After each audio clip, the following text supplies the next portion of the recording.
So, lads, today we have another podcast. And in this podcast, we actually have one of the most requested guests, and it is a JD crossover.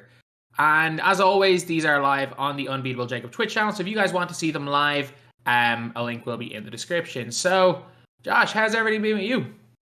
I'm good. I'm excited to be a jest out here. Don't you jest? Yeah, I do apologize. I'm keeping up my weekly tradition of grinding MyTEAM Limited while playing the podcast, playing MyTEAM Limited while recording the podcast. I'm struggling. Great start today. The JD effect. We're getting nervous. Yeah. Getting nervous. Like if this was on Twitter, I wouldn't be too surprised to see JD typing all the mistakes that I've made out right now. Everything I've misspelled or mispronounced. JD being on the ball for it all. Big time. That's the only way they change things. They changed the clutch time after it was clock time, which was quite funny for a while. Clutch time was out there. How did they mess it up that badly? I hate the way, again, you have as much experience, if not more experience with this than me. They will say, "Oh, if you let us know rather than post it publicly, we'll fix it." But they never do unless something's public. Like you can put something in the Discord. You can message it out, and it very rarely changes. But you tweet about something, it gets changed within the hour. Yeah, I don't know if it's down to the different people seeing it. People being on Twitter and not being in Discord, I don't know what it is, but the clutch time one got changed. The Hashung Jin's name, that got changed after I put it on Twitter. Yeah, Hashung John, that was a good one. Yeah, I don't know. It's a weird way of going about it, and it kind of rewards outing it on Twitter. So that's kind of what we're doing. But I mean, a lot of things, it kind of rewards publicly saying it. No one cares, but I've done that so many times, whereas there's a huge problem, and I'm not going to say anything about it, and I want to see how long it takes to be fixed. And then I'm like, okay, I'll tweet about it. It might be a week. I'll know about it for a week. It doesn't get fixed. I tweet about it, and it gets fixed within the hour. If you really want to speed the process, I'll make a video about it, DBG. That's when all hands hit the deck and things get swapped around. How long did that Evan Fournier stay up last year before they decided... Not even an hour, but I mean, that was so justified. That was the most ridiculous money grab they've ever done. It wasn't even the fact it was a money grab. The fact it was literally impossible for people in a bunch of countries to get the card. Yeah, because they can't. Also true. They can't open. Wait. Is it Holland or Belgium? Can't open packs. One of them's not got the auction house. One of them's not got the ability to. Yeah. Yeah. But I understand why. I never understood initially why, and I looked at the actual laws and the reasoning why, and I think it's the same with FIFA, that they don't have the auction house in the Netherlands because of MT, because you have the potential to sell MT, and there's an auction house, it's considered gambling packs. But if you can't sell your MT for money, it's not considered gambling, and if you can't do anything in the auction house, you can't sell your MT. Perfect sense. It's just complete sense. It's a law made by someone who doesn't know how it works, but that is the reason. Yeah. See, the only way to really play the game mode in that country is to gamble real money. Yeah. How hard is it to get a VPN if you're in one of those countries? Because I know that I've had people in my chat before who mentioned that they lived in those countries, and other people from those countries also have said, "Oh, I got a VPN so I can use the auction house." Now, I remember at some point last year... You don't even need a VPN. You just set your account. You just do the New Zealand thing just for a different country. You just make your PSN a different country. Different country? Oh, okay. Yeah. Even easier. Well, that's good to know. Then you don't need a VPN. Might be able to help someone out in the future with that information. Oh, no. Almost everyone. There are really good players. Charon's from the Netherlands. There are good players from the Netherlands. And they most definitely have an auction house. Well, they're probably good because the people they play against are probably people without the auction house who are still running Ron Boone and season 1 in the Netherlands. what I would do to imagine if it was country based. Imagine if we only matched up with people in Ireland. which flooding SPMM, DBG versus Dale every single game. Pretty much, yeah. That's all it'd be, because I don't know any other Irish MyTEAM players. It's not like Jack I've only plays started anymore. matching up with Russians, which is the most annoying thing because the delay is actually kind of bad when we play Russians. How far is Russia from The Ireland? delay is kind of Like bad miles when we west. play. Like further than Ireland to like the east. The east, yeah, thousands of Yeah, miles. except there's it's not quite as bad because there's no Atlantic Ocean. But it's like a couple of thousand miles. What about JD? He's like a top player in the world after that first qualifying run. Let's not. I don't know about that. No, you're going there. That was pure luck. Pure luck. What are you on about? You nearly beat Penny Magic in the second qualifier. I still don't think it would have ever happened. I don't know. And by the end of it, I lost my head. You were one in the world. You were one in the world and nearly beat the best player in Europe. Like if you were not if you beat Penny Magic, you were not losing. You were qualifying if you won that game. That was the second qualifier, wasn't it? Yeah. I mean, it was all right, but I feel like I was only good because my team was like very, very good, especially the first qualifying time. But now everybody got like same teams. I don't know. It would have been cool. I gave it a go. It was fun-ish on stream, apart from the losing part. It wasn't so fun. Yeah. Yeah. You're playing in the next one, right? Well, it's this weekend, isn't it? Or next Saturday. weekend? I don't know what day it is. Yeah, Saturday. Yeah, I'll be playing in it, but I have no expectations. If I win one game, then that's chill, and then I will be chill regardless. No, of the you result. literally finish. If you can finish top 20, you've got a chance.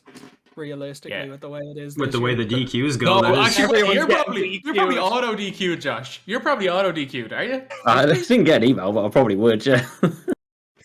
No, but I mean, like they can disqualify. Like it literally says it in their TOS, they can disqualify anyone for any reason. Yeah. And it says like if you like harass or like annoy your opponent. Like I didn't do that directly to the guy, but I definitely you did. Definitely did enough to more than that. And that's the thing. It was like you just thought he was some random player, and like because he wasn't playing under the name Penny Magic. I was just like, I remember watching the stream, like, oh, this guy's so freaking good. I don't know who it is because I saw somebody put it in the EU comp chat, that their name was like I'm just Edward. So I'm like, this is a comp player. As soon as you matched up, I was like, this is gonna be a rough game for Josh, and like it evidently was. It was a rough game, but like I knew the username, so I beat them in the first qualifier, and then you said it had changed. So when I saw the matchup, I was like, okay, I know who this guy is. I played him once and I beat him once. Like this could be okay. No, he started playing like a demon, and I was like, Jesus, this guy's been practicing. And then, he bought the account. I needed to find. I didn't know who it was, so I was on my live stream, because I was watching your game. Obviously, because you're on Facebook, I couldn't show it on Twitch. I was just like, oh, he's 100% doesn't know who he's playing, because you were getting so pissed off and you were like, this guy's not very good, and I'm like, he does not know who he's playing. In my mind, he shouldn't have been, but then it turns out, yeah, he was a little bit good. It was close to like the half time, and then I think I like mentally fell apart, and then that's just GG's after that in any 2K game. But that happens so often that when you don't think a player is good, you completely underestimate them and you don't play the same. Like I played Sam the Ruler a couple of days ago, and I was like making sure he didn't know he played against me, because obviously you're not going to recognize them better than HTB. So I ended up going way up in the first quarter and beating him in the end. And I was like, the only reason I won that game is because he has no idea who I am, and he just has a feet kicked up. I'm the worst for that, like playing down to my competition. If I know who I'm playing and I'm locked in from the first quarter, great. But normally I don't even do my settings until they show me something. And there's certain days where I'll get caught with my pants down and just end up getting popped by someone who has no business beating me because, I just didn't take them seriously until I was down 20. That's next gen though. Like anyone can lose to somebody on next gen. 100%, especially in a best of one. With the way unlimited or sliders are, like a few whites go in. Splash has legitimately lost to bots this year on next gen. I watched him on stream and he has struggled against bots. Like guys that are never know chucking heavies with the meter on consistently. He struggled against some of those guys because the game just screwed him. He tweeted out last night saying current over over next for this year. Yeah. I'm in that camp as well because I've minimal play on next gen, but my god, You've been in that camp. I'm in that camp for time, man. I will say that current gen as a competitive game is better because less BS happens. Like, you're more in control. But there's a load of like ridiculous things where it's like, I still think the triangle cuts are an exploit. Are with the worst thing about current gen. If you don't get triangle cuts, I'd be okay with current gen. There's just something about the movement that I like better on next, but yeah. Oh, it's like there's no shame that you're one of the best at it. It's in the game, do it, but it's like I just hate it. Like, that's the reason I hate doing it. I hate defending it because you have to like, because when I was playing against you, it was like, okay, yeah, I on-balled you to start the game, and you caught me with a few triangle cuts. So I was like, okay, let me try read the triangle cuts, and I was just like, oh, yeah, no, I can't read the triangle cuts. Yeah, that's like the easiest thing to do online in Unlimited is just cuts, because most people just sit in the corner and they don't even try and play, and it's like, I was going to keep sending cuts, and one time it'll go through, and then it does. I mean, I've been a long time since I've played Unlimited properly, but I think that's how I used to play. I don't even know. I don't know how this weekend's going to go to qualifier. Carlo qualified, and he's as much of a triangle cut fiend as JD is. Carlo plays exactly like JD. Carlo plays exactly like JD. Just run around and see what happens, fast-paced, hope for the best. No, Carlo just holds triangle every single possession, non-stop. Just triangle, pass fake if it's not there. Call another one, pass fake if it's not there. Finally, one of them works. All right, dunk the ball. It works. Have you worked though? Yeah, it worked. Carlo qualifying is still my favorite. Was still my favorite thing about that weekend. It's still my favorite thing about all this 250. I don't even care. I want Carlo tie first round. That's all I care about. I doubt it's gonna happen, but it would be so funny. I mean, there's a 1 in 15 chance. Just don't see it happening. Feel bad for Carlo if it did. I want a Carlo versus Ty semifinals. Imagine getting 100 bombed in the 250k. It's already happened. I think Carlo has a chance in a bunch of best of ones. I'm sorry, I think he has a shot. Anyone does. It's actually crazy that we got Splash versus Ty last year, because in a best of one, it's so hard to actually see who the better player is in one game of my team on unlimited sliders of all things, especially considering that on 250k there's cross servers. Like, just think about it. If you're playing somebody cross server in a best of one on unlimited sliders, how confident can you really possibly be? Yeah. But sure, Ty in the first 2 games went down like big early against Chris and Brian. He went down real big against Chris. Yeah, and then like defense to offense, he went down. Was it 9-0 to start the game against defense to offense? Probably. I know he went down to Brian too. So the only game that he wasn't digging himself in a whole lot of was the game against Jomar, which was probably shouldn't have been played that night anyways. No. In hindsight, the only reason it was played that night was because 2K didn't want to boot up the next day. Did you watch the tournament last year, Josh? Yeah, that was the one where there was like a 2-hour delay, wasn't it? Because there was because the problems. Yeah, because I watched the final the next day because it was on at like 1 a.m. on it. But I watched back the 3 final games. So I saw the game where like Splash missed like 1 shot the entire game, and then the other 2. Oh yeah, that was mad. Don't forget the delay between games, so they could have Donovan Mitchell talk about whatever. God. I would have skipped through that, but that doesn't sound good. Like, sounds like I did a good by skipping through it. Like, the whole thing is that I'm convinced that's why 2K are disqualifying Splash. I'm convinced it's nothing to do with what Splash is actually doing. I'm convinced because of how angry Splash got about the 250 finals last year. He went on a stream to rant for 3 hours about how much BS 2K was making them do.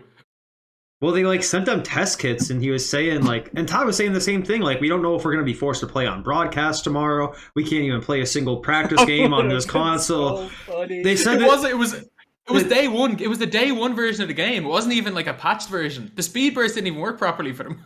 Yeah, they're saying like that they had sent them so much equipment between like the hand cams and the face cams. Ty was saying like, yeah, I can't even walk in my room right now because there's so many boxes from shit 2K sent me. And by the way, they had to send them back too.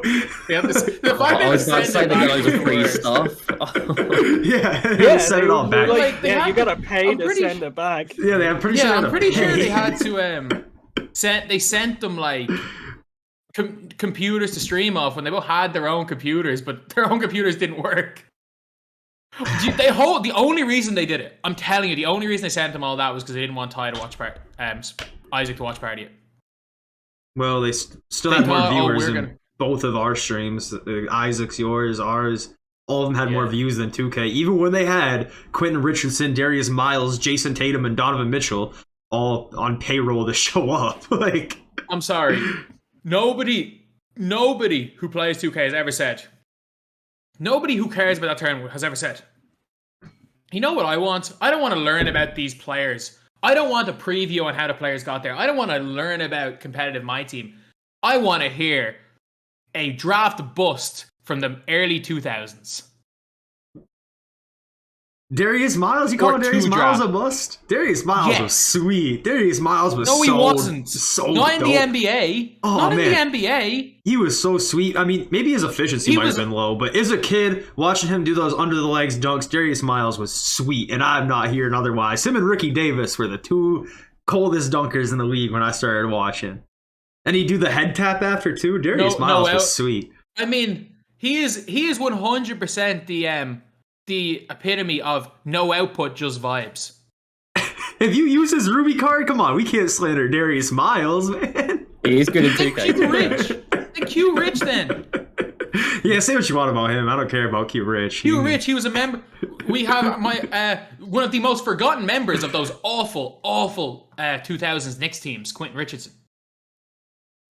You might want to not talk about this next week when we got Rod on the podcast. I'm pretty sure that's his former teammate with the Suns. I know.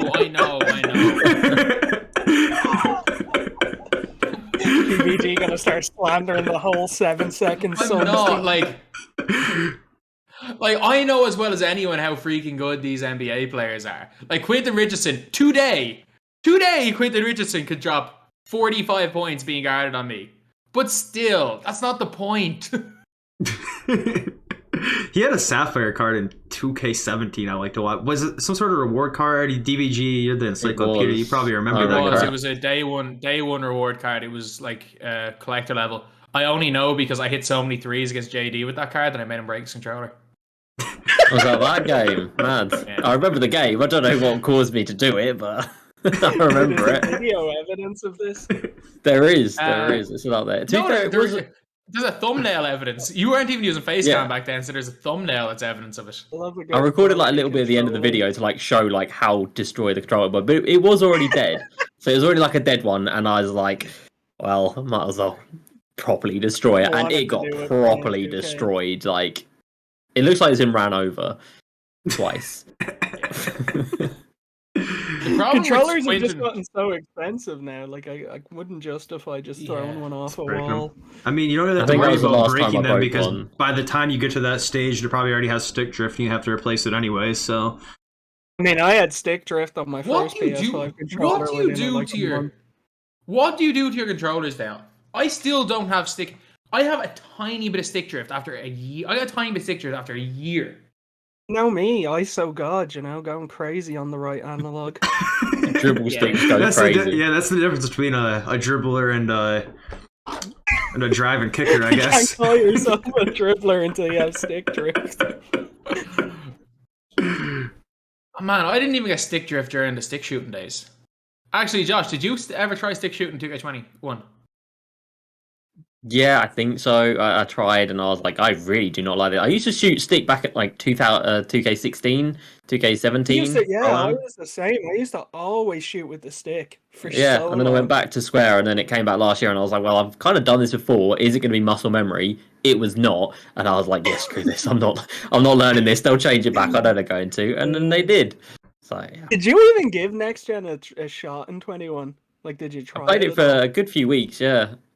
Maybe 1 or 2 weeks, and then it was horrible. So I think you're justified not playing that. The one thing I will always say was, I've never seen someone so stubborn as to not play offline challenges on Next Gen last year. Like, I understand online, Like, they were both ass, but you could argue 21 current gen was less ass. But like, you played the offline challenges on the cracked current gen CPU who never missed. Yeah, those taco. That was taco. Yeah, taco spotlights. Yeah, Bill Russell spotlights. Goal versus Invincible. All those. Yeah. Bro, that goal versus Invincible. I farmed those out for a couple of people. That was a nice little earning. That was good fun. I enjoyed doing that. I remember how angry you got in the Discord, the like 2K Discord, about those Bill Russell challenges. I mean, they were all right for me, but I was speaking for like the majority of the community who were not happy. But you couldn't the Bill Russell. You could do the tackle ones. You couldn't do the Bill Russell ones where it was like get a triple double in a TTO game.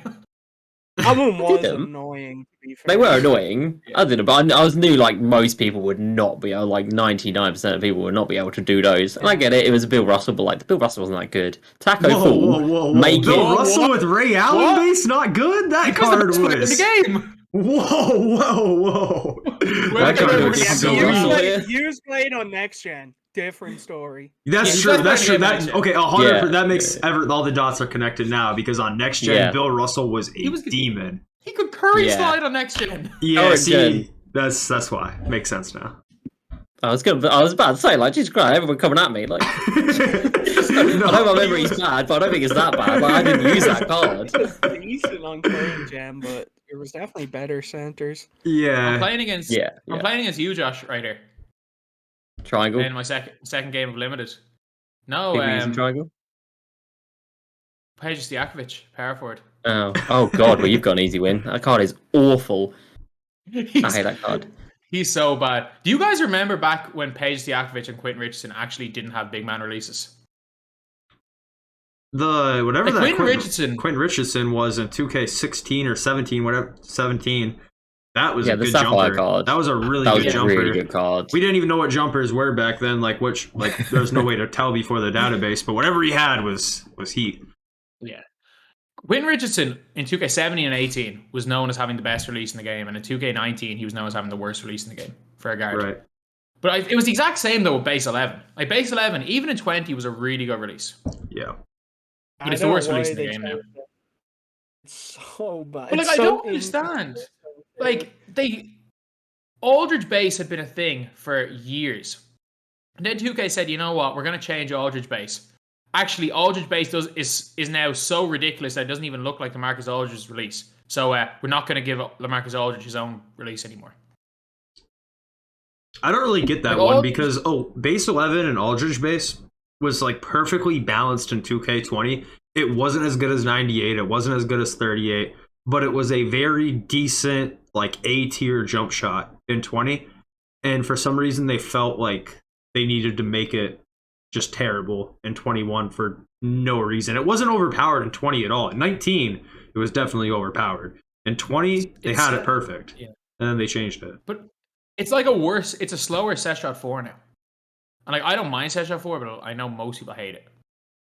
There's no set shot in the game I want to use besides 25. 14. I don't like that either. Their feet don't align. No, because like the one, you know how like the 1 foot kicks out forwards? I find that very annoying. Oh, I don't mind that. I've never minded that. Yeah, the 1 foot kicking out forwards, because I kind of look at the feet, I guess, when I shoot my like shots, and watching the 1 foot kick out forward definitely makes things. Yeah, I've been so high on set shot 14 since Bonga in 2K20. Bonga's the one player that I don't mind it on. Bonga was so good in 2K20. Amy Bonga. That card was incredible.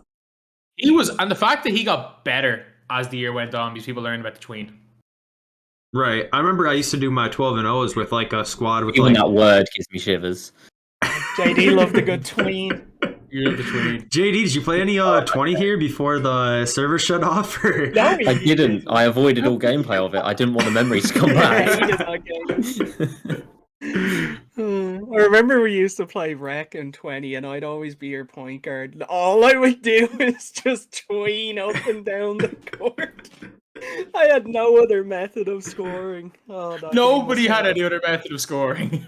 Me and DBG played especially on like point guard in 20 because I couldn't dribble that year, so all I did was tween. There wasn't much to dribble for on that game. Outside of tweening, there really wasn't many dribble moves. Because they took out the behind the back. You had Magic Johnson behind the back behind the and back, run deep yeah. hash. Yeah. It doesn't really work on rec though. Yeah, deep hash doesn't work on rec. You need Okay. AIs to stand there and just set it up for I'm you. assuming you gave up on the park grind this year, JD. I did. I got level 40 season 1, and it was good fun. Like, I enjoyed the games we played, me, you, and Josh. We had fun. And then season 2 came around, and I started playing a few, and played some of randoms, and I was like, this is such a waste of time. Like, people are so... I was dropping like 30 and 20 and getting like 5% rep, and I'm like, you're taking the mic. Wait, Josh, the XP system is awful. You're telling me when you saw the Christmas pajamas for season 3, you didn't just rush to your console and start grinding? But I'm not gonna lie, the skeleton almost had me. I was like, the skeleton mascot, that looks pretty cool. Even deep the skeleton. That skeleton was about to bring everyone out. And then it didn't. Why not a Santa outfit? Just why? I mean, you have to like imagine that they at least thought of that idea, right? Like, that's kind of like the most like general thing anyone would say. If you would have asked me 3 months ago what the park reward would have been, I would have been like, probably a Santa outfit for Christmas season, right? Like, it's the most obvious thing. JD, opinion. What was worse, Game of Rings or Hoopsmas? Jesus Christ. Probably Hoopmas, just because of when it is. Because it's around Christmas, it's around the time that so many new people are getting the game. It covers Christmas and New Year's Eve. Like, to do this now is, awful. And Dale, I know you were there when I opened up one pack and it was a gold contract. Or was that the first day? Was that the very first day of Hoopmas? We talked about that on the podcast. You were like, days. this isn't even advertised on. It wasn't even in their tweet. It wasn't even a possible reward. And they gave it to me and I was like, you're kidding. And it's just been disappointment ever since. And like, I'm sitting now with 2 candy canes that are expiring in 10 hours time, which are just going to go for nothing. So 2 of the rewards I got literally could be used for nothing. I then got another 3 candy canes, which went into... I already put them into the exchange, so I literally can't do anything with them. It's sat at 2 out of 3, and it's going to expire in 12 hours, and thankfully the memories of it will also expire. But yeah, to do this as an event is just mad. It's just mad. I don't understand it. What do they do for Christmas in 20? Zion Williamson knocker code. Right. Yes. But like the problem isn't that what we have this year is most definitely better than 2K20. I think we all agree with that. The problem is that 2K21 was so much of a step forward in terms of content, seasons, and everything from 2K20 that the fact that this year is a step backwards might be worse. Yeah, because it's like we know what they can do. Like we've seen what they can do. Like they could do a Baron Davis again. DeMar DeRozan and Zach LaVine are both currently in the top 10 in the MVP race. Neither of them have a moments card. Yeah, DeMar deserves a moments card. I don't care if the only half bag he gets is clutch. I will say though, they could actually make me pretty impressed if they come back into the office on work on Tuesday and drop a big batch of moments cards. Yeah, like 30 moments cards or something, because I do know that Sam isn't working right now. So if once they come back, they're like, got you guys. Here's like 30 moments cards of the best moments since we stopped dropping moments cards like 3 weeks ago. Yeah. Here was our Christmas break. You get all the cards now. I'd be so happy. And honestly, the only thing that I need to say is that Sadiq Bey better be in that set, because that game winner he had last night was sick. I just kind of hope, I would like for situations like that at least just DM me and give me a heads up. Because if it turns out that they're just off work and I don't know that, and I think they're just screwing their game and it turns out they're just not in work, I look like an asshole. And the thing is, if I made all these videos complaining about the lack of moments cards and it turns out that they've had a really long Christmas break and they just haven't been in work, then I'm just an asshole. If it turns out that they actually just decided, now we're not going to put in moments cards, then it makes sense. But like, I'm either completely justified or an asshole. I don't know. I mean, there was Moments XP dropped last week, so there was people like putting XP in the game and then just not putting in the cards to go along with the XP. I don't know. That is true. Thank you. You've at least given me a little bit of confidence that I'm not a complete asshole. No, the criticism is definitely warranted. And like to do this around Christmas, like such an influx of new players and giving gold contracts and gold. I had an absolute howler of Hoopmas, and like if that's somebody's like I first, think everyone did. yeah. But imagine like you load up the game for the first time on Christmas Day, and you get the loading screen that says Hoopmas, log in every day for a special reward. That's literally the wording it says. And you get a gold contract. You're just gonna think, what the have I signed up for? All I'm gonna say is Shakes just put it in chat saying, they always take off Christmas to New Year's. They didn't take off Christmas Day 2018, did they? Did they? They no longer have any excuses. They didn't take off Christmas Day 2018. They can no longer say, "Oh, we take people off," because people are off. So you know what? If there's any free locker codes that we're not meant to get, you better believe they're sending someone into work on Christmas Day. Never and forget. They fixed the clutch time thing. That was yesterday or the day before. So somebody was doing clutch time, new chicken game mode. So I don't know. Imagine for April Fools, that's what it became. Cluck time. And all your players just turned into chickens instead of a basketball. It was an egg. Do you remember people started saying in 2K21? Remember Halloween? They were like, something huge is coming on Halloween. And people were like, "Oh, your cards are gonna turn into zombies," and then it was just limited edition packs for Harden, and Harden wasn't even in the packs for like an hour. And not only that, they dropped those cards at like it would have been like 5 a.m. your guys' time or something like that. 8 a.m. my time. 8 a.m. I started your streaming time at 5. Dude, like I don't think there's a worse time to drop packs globally. That's a prime time for Australia pack. Nope. Shout out to my guys in Australia, Montelli, great dude, kills him away, but. Like, let's be honest, guys. We can't be dropping packs at 2 a.m. East Coast time. Like, it just makes no sense for 2K. He was only in the packs. He was only in the packs for 8 hours, so he was gone by 10 in the morning. Exactly. People slept through him being in packs. People woke up, he was gone. Most people didn't even know that card was ever in packs. The Harden and that was such a horrible idea that I can't believe they brought it back as an actual promo. Limited edition. I'm telling you, 8 Galaxy Opals limited edition coming next week. Probably. The last limited edition we only had 4 pink diamonds before the last limited edition. We got 8 pink diamonds, so I think they're gonna do that. Well, they found a really stealthy way to drop Galaxy Opals that actually kind of suck. You just put them at the wrong position and make sure that they have the worst jump shots in the game. They're out of position set already. Yeah.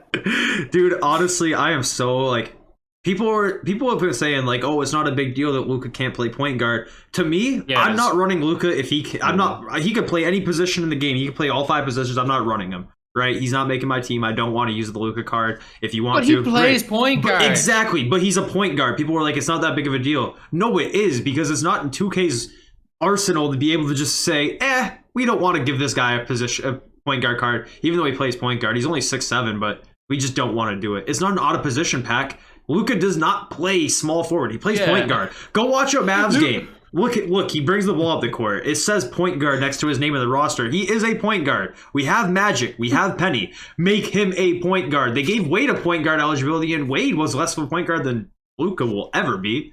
Like they gave Paul Arzon a point guard eligibility because he's undersized. Paul Arzon played small forward and at times power forward in his career. I don't get that. He played in the early 60s, so there were 6'4" power forwards. But they made him a point guard because he's 6'4", and they made him a point guard with freaking all the best SIGs in the game. But they can't make arguably the second best point guard in basketball. They can't make him a point guard. Yeah, if it was at the start of the season or the start of the year, fair enough. But like you said, Jacob, like they've already got Penny, they've already got Magic. Like we've got these sizable point guards. You can counter him, and he's just out of position. We got a 6'7" point guard in the set, though. We got Livingston. Right. Yep. So there's your counter to him. If they wanted to like balance it out, it's literally in the set. He played small forward in like EuroLeague, but in the NBA he's never played. He did. His point guard's small forward. Well, I looked out the other day. That's what it said. The internet's might have lied to me. He used to come off the bench when he was like 17. So in the 2016-17 season, he used to come off the bench and he'd play as like a prime. He'd play a little bit off ball, but this is when he was only playing like 12 minutes a game. But in his breakout season in EuroLeague, Sergio Yui Sergio Rodriguez had left, and Sergio Yui tore his ACL, who was Real Madrid's point guard. So Luka ended up being their starting point guard for most of that year. And they ended up playing Campazzo at the 2. So he ended up playing point guard almost all that year. And he might have been listed as small forward because they sometimes started JC Karl. But no, he pretty much played point guard his whole career. Yeah, and he never has played small forward in the NBA at all. What it comes down to, small forward card. Yeah, what it comes down to is like there doesn't need to be a discussion because point guard is a position that Luka plays, and he can't play point guard in the game. The discussion can end there. That's it. Yeah. He's a point guard and he can't play point guard. The discussion can end there. It's not right to me. I wouldn't buy him regardless. Luka's not making my team, especially for 500K. But it's just lame to me, to be honest. It's not even like Ben Simmons, where you could actually argue that Ben Simmons plays a lot of power forward. Luka does not play anywhere but point guard because Luka's like right. At the same time, you could argue LeBron James has played point guard his whole career. And I just don't like that they, if they want to make it so at the start of the year when we got Gold Penny, he couldn't play point guard. You might as well have let him play point guard. He's a gold card. If you can manage to have success with like 73 overall, 6'7" point guard, more power to you. You're just a dog. Like if you can make that work somehow. If you want to balance the game and make cards not too overpowered too early, don't just change their positions nilly-willy because you feel like it. Just make them less good. Simple as. And then give them their proper positioning. Remember when they brought out Magic Johnson in 2K20 and they just said, you know what, screw it, let's make him play center. Yeah, the diamond spotlight. That one, I don't mind that though because it's like kind of a gimmick. The diamond spotlight was It was the amethyst in the token market. It was the amethyst in the token market. But the problem was that like, yes, Magic Johnson played a little bit at center in one of the finals in his like rookie year. It was a picture of old man Magic Johnson who never played center. I'm just that like, is weird. No, it's okay. That is weird. Yeah, Someone said in the traditional sense, PG a shooting guard, Luka is a shooting guard. In what world is Luka a shooting guard? He is not only listed at point guard, he has never played a shooting guard one day in his career. Like, in what sense? Who the hell is the point guard for the Dallas Mavericks? Are you trying to argue to me that Tim Hardaway Jr. is their point guard? Kristaps is their point guard, yeah. You may as well. If Luka Doncic is not the point guard, because you're not saying in a traditional sense he's a shooting guard, then who the hell is the point guard for the Dallas Mavericks? Kristaps. Yeah, you might as well say Kristaps. Because if Luka's not the point guard, Kristaps is as close as Tim Hardaway Jr. is to being point guard. I mean, he's listed at point guard, and if you just watch a Mavs game, he's going to bring the ball up the floor. Do you need to look into it further than that? No, he's listed at point guard. People are going to say like Jalen Brunson, like, okay, let's just say Trey Burke too, because he's a point guard who happens to be on the floor at some point. But no, just go watch a game. You guys all know basketball enough to watch a game and say, yes, Luka does bring the ball at the floor. He initiates the offense. He is the point guard of the team. He's listed at point guard on paper, you know? He's listed at point guard on paper. Jalen Brunson start for the Mavs now? I don't know. I haven't watched any Mavs games this year. All I'm going to say is that people call me crazy when I said there is a greater chance than not that Porzingis makes another All-Star team in his career. When I said that after the playoffs last year. He might make one this year. Wait, while we're on the topic of someone saying Luka's not point guard, JD, what's your NBA hot take while we're here? You have a hot take? You think I watch enough basketball to have a hot take? All of my basketball knowledge comes from 2K. If a player hasn't been in 2K, I don't know who he is. Like, 2K got me into basketball. It wasn't like I was into basketball and then I got into 2K. So, like, literally all my knowledge comes from 2K. And I admit that I have no knowledge on basketball at all. So people say about things that happened like 20 years ago. Is a knockdown shooter IRL? Oh, he Shaq shot limitless threes all his career, am I right? Taco Fall was the greatest player in the NBA has ever seen. I don't even know how many games Taco's like actually played in the NBA. But that's one of the funniest things is like, what's your opinion? Are you for or against WNBA cards in my team? anything new is fine by me. Like, I don't care what it is. If they do anything new to bring more people in or just give us some content, I'm fine with it. I don't have a problem with it at all. Like, I'm just sitting there and I'm like, if you can make people are perfectly fine with Taco Fall running faster than Allen Iverson and shooting limitless threes, but they draw the line at a WNBA player being in the game. That's where the line is drawn. Even though, honestly, it is more likely that Brittany Griner scores 80 points in an NBA game than it is than it is for Taco Fall to beat Allen Iverson in a foot race. I'd like to see it.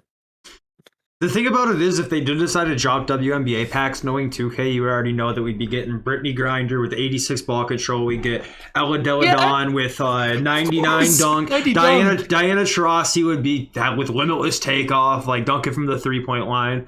Like, you just already know if they did do it. They would find a way to make it so crazy and ridiculous that, like, that would be so funny. How many people would that bring into the game? You're trying to say that, you know what? Not that many, I don't think, honestly. I really don't think it'd take that many people. No, you don't think when 2K released the game for free or $3 in May, they released a WNBA pack of WNBA players dunking on everybody. That won't, or sorry, in July. I mean, it won't bring people into the game who stay. It might bring somebody who comes to try it as a gimmick, but... Yeah. Can make it a part of Glitched Reality 2.0 that will be coming soon. No, it won't, because Park, unpopular opinion, seasons in Park has fecked up seasons in my team. Because they can't be shortened? Not that they can't be shortened. Is that you can't be like Season of Giving anymore or stuff like that. Because you can't just give out free stuff in Park every single day. Well, maybe you can. Technically. I know, but like good free stuff. Yeah, they can't give out good free stuff. Hell no. Hey man, I got unlimited Gatorade from that wheel spin. So unlimited Gatorade just to never load up again. Oh, it is on my account. It never went down, and it's. I was going to say some people said it was like 99, even when it said unlimited. They hit up 2K Sport and they were like, never went down. Never went mad. Down. I'm reporting you for hacks. Like that is a pretty that's a really good gift because that's a lot of VC to buy Gatorade. So. That's probably better than anything I've ever got logging into my team. In fact, it is better than anything I've ever gotten logged in. I got Invincible Kawhi last year, but it was kind of when the game was already over. Yeah, that is true. I mean, I've seen some people pull mad things out of a free pack from like one of the challenges, but it's never happened to me. And I don't even think I've ever gotten a card from a set. Yeah. And I just see my current Series 1 card pop up, and I'm like, yay. Did any of you guys do the exchange for the Amethyst player? No. From the JD in Hoopsmas, if you could exchange a present for an Amethyst player, but it said when you were exchanging it said Amethyst player, and once you completed the exchange, it flashed up with an Amethyst Series 1 player pack. Mad. I'm not surprised, but I mean, if you did that exchange, you kind of deserve it, because why would you do that exchange in the first at the end of the day, though, there's not like amethysts that would be worth more, right? I think the most expensive amethysts are probably the Series 1's ones, so that is something. No, they're not. Who's worth more, though? Because even Mobley's like 3K. It'd be like the best one, right? True. Like, there's not like no, Eddie Jones, Alex Caruso. How much do they go for? 15K. Oh, they do? I didn't know that. Yeah. I've just been keeping track of Mobley's. Current amethysts are the cheapest amethysts. Were they base set or were they current set? Because the base sets might be the most expensive. No, if it's base set. Yeah, that's what I was talking about. The base set, yeah. 15K's pocket change for everyone in this call. Yeah, everyone in here is a millionaire. Did you make much money out of the bots? Me or Josh? You made so much money out of the bots, didn't you, Jacob? I made here's the thing. So I figured out about the bots. There was somebody in the Twitter MyTEAM community thing that Floki made who said, I made 6 million in the past week and I have a method. So I was like, okay, dude, tell us. And then he didn't say anything for a while. And then finally yesterday, he told us, or told me at least. And right away it was buying I don't even want to say it because it might work again. I don't even want to say it on here. But anyways, I sat down for about 10 minutes every hour for about 4 or 5 hours and made 500-600K doing almost nothing. And I was in my parents' house when I did that. And then I came back to my apartment, which was like a 5-hour drive. And I was like, yep, I'm going to lay in bed tonight, relax, hang out on my phone, and just do the method and make millions. Set up my PlayStation in my other room, had it on my 60-inch TV, laid down, got comfy.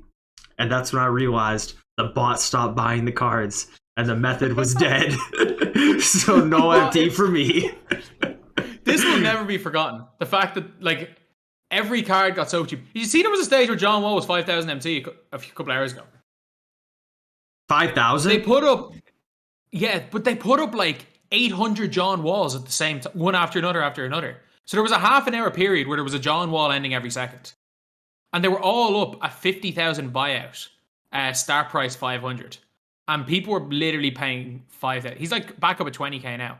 But I know a lot of people that are buying him for like 5,000. He didn't go above 10,000 because there was literally like 800 of them ending in the 1 hour. Here's what I'll say though, is they weren't price fixing bots from MT sites. It was straight up bots on the game. Because I would have 50 diamond cards listed at one time for the exact same price. They would all sell at the exact same time, on the hour every hour. It was actually like not on the hour every hour because sometimes it would be like an hour 10 minutes. Sometimes it would be like an hour 6 minutes. But when they would sell, they'd sell in one refresh. Bang. Like you couldn't go through and scroll through and buy those cards that fast. They would sell all at once, all 50, all at one time. What do you think?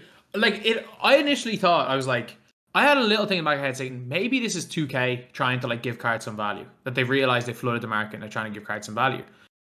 And then when I saw today what happened with John Wall and Aaron Gordon, I was like, no, these are people that bought so many cards and realized they are screwed and are trying to sell them as quickly as possible. I don't think it was though, because the way that they were selling, it was clearly automated. Because I would sit there when I was expecting the refresh, I would sit there and hit XXXX on my auction outcomes, and then I'd hit it once and it'd say 50 auction outcomes. No one can go through and like buy cards. No, I think it was a bot. Fast. I think it was a bot, but it wasn't 2K. Someone set up a bot. Yeah, it was some sort of. It was definitely a robot. That's for sure. It was. Yeah. No human can sit there and hit X that fast to buy 50 of my cards of all the cards at once, because obviously there's thousands of other cards on the auction too. I mean, someone set up an auto buyer. They do in FIFA. They haven't done FIFA all the time, but normally it only happens in games where there's a web app. Someone obviously figured out how to set up an auto buyer in the game. And they did it in the worst way possible. That's lost them millions of MT. Now Aaron Gordon's 2,000 MT instead of 10,000. Why would they do that? I don't know. They were trying to get the short squeeze. They were looking for the GameStop AMC short squeeze. They were trying to get those Aaron Gordons to the moon. All I'm going to say is I wouldn't be surprised if they've already made their millions and millions of MT. I would hope so. I mean, if you're going to do something like that, you at least got to know. You got to be a pretty smart human being to know how to even set that up. So I'm sure they made MT. But yeah, there were like 800 John Walls went up in the 1 hour. How the hell does one person get 800 John Walls up in the 1 hour? And all like 1 second after another. Bots, clearly, I guess. I don't know. It's definitely the like weirdest auction house year. I'm not really like the auction house guy who's deep in with sniping or anything like that, but the auction house is weird this year, man. Well, I'm not in it at all, but I mean, my two videos that have banged the most over the last 2 days are me talking about these bots. So long may they last. Long may they last. Just sad they stopped when they stopped, because I was literally planning my whole night last night around sitting there doing nothing but flipping cards to the bots, and I was gonna make so much. I had it planned out, and I planned on making 2 million before I went to bed, because I figured out exactly how much I could make per hour. Man. Jacob's really embraced the no money spent kind of this year. Kind of, not fully.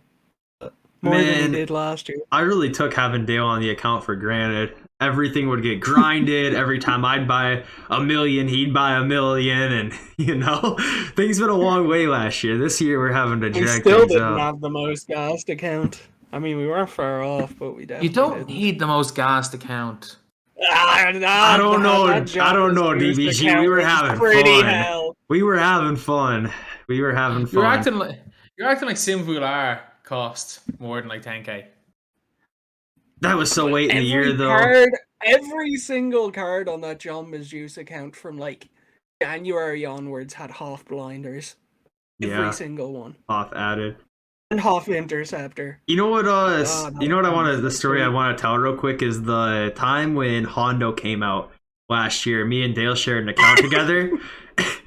I was so against it. Yeah, so Dale was so against locking in for Hondo. Ended up being his favorite player all year. But it took me all day. I got off work at 4 o'clock, and that's finally when we decided to lock him in. And I convinced Dale to do it. And Dale was the one on the account. And I was like, yep, Dale, just do it. Just buy the next LeBron and buy the next T-Mac and lock in the set. So we're in Discord. He's like, all right. He buys the LeBron. And then he gets on the mic in Discord and says, I just quick sold him. I bought him for 700k and I quick sold him. And then leaves the Discord call. And I'm sitting in there with Joe. And I'm like, dude, I'm about to fly to Ireland and beat Dale's head. And there's no way. There is no way. And he waits like 5 or 10 minutes, comes back in the Discord call, shares his screen, and Hondo's on the screen. My heart just like literally almost dropped when I seen it. That was the best troll Dale's ever done to me. I so well too. I was so mad. But yeah, I was so against it. I was like, Jacob, we're not spending 2 million MT on a 6'5" who can't even play point guard. Little did I know. Little did I know. Did you didn't get Hondo last year, Josh, did you? Single grade. No. He was insane. Whenever I played against him, I knew it was going to be tough. Yeah, I needed no one else on that team. I just needed him. God, I love that card so much. Splash with Hondo was the most frightening thing I'd seen at that stage in 2K. He would just dribble the half court, do a double cross or double in between the legs, then you just have to guess left or right. There's no other way you'd stay in front of him. You just literally had to pick one or the other. One or two. Is he going left or right? Well, I guess wrong. Wide open 3. 250, I think this year is going to be the most interesting thing, because are either of Ty or Splash the favorites to come out on either gen this year? Well, Splash isn't even qualified. Splash gets in. Yeah. If Splash qualifies, 2 DQs down. Did any of you see the dude who stream sniped Splash and stalled them for like 45 minutes was allowed to qualify? That baller for life guy. Yeah. Yep. Yeah, I play that guy all the time. He's not even tough. I promise. I beat him. He's beat me. I'm not good this year. He's not tough. He isn't doing anything in the tournament. He's probably a nice guy. I don't know. I've never talked to him, but he's probably a nice guy, but he is not that good. He stream sniped Splash and sat there for 45 minutes. Never mind, I redact everything I said. Not only is he a bad person, he kind of sucks. I play him close every time I play him. He's not good. He's not winning the money. He might as well sit out. Forget him. But like, that's the thing where it's like they DQ'd Splash and Danny for getting stream sniped, and the person stream sniping them letting them win. But they let a dude who stream sniped somebody else and stalled them. They let him qualify. Because they don't want Splash in the tournament, so they clearly, they don't like. So the rules are so vague, they can do whatever they want with the rules. Oh no, literally, they can ban you for anything. It's in the rule. It's in the rules. They can do whatever they want. Like, it's not even the rules are vague. The rules literally say they can do whatever they want. Yep. It is what it is, I guess. You know, don't quit your day job if you're going for 250k, because if you even make top 4 and do everything right, you might just not make it in. If anyone's quitting their day job for 250k, they're crazy. I'm just putting it out there. Like I constantly tweet out being stuff like, if you are not consistently playing comp and you are like not constantly scrimming and you're going out with the attitude of I'm winning 250k, you are not winning 250k. Stop kidding yourself. This year you might qualify. The way things have been going. If you don't get DQ'd, you're pretty much in. You might, if you hit that top 10 and you just happen to get blessed with an email, it might happen. ISO Dale at number 10, getting an email saying he got disqualified. You know what my hot take is for 250k? Is I think that there's a very good chance that Giants fan wins it. I don't know if you guys know Giants fan or how he plays, but he is literally just mash man. That's You just paint mash. he is Mash Man. He is top Mash Man. Even when he plays Pro-Am, he's been playing Pro-Am with Bear from the Timberwolves team. He's been playing Pro-Am with him, and even him's like, this is the best masher I've seen in 2K. It's literally what he does. He's a mash dude. But he didn't always do that. Going to make the league. Is he not probably going to make the league just based off how good he is at mashing?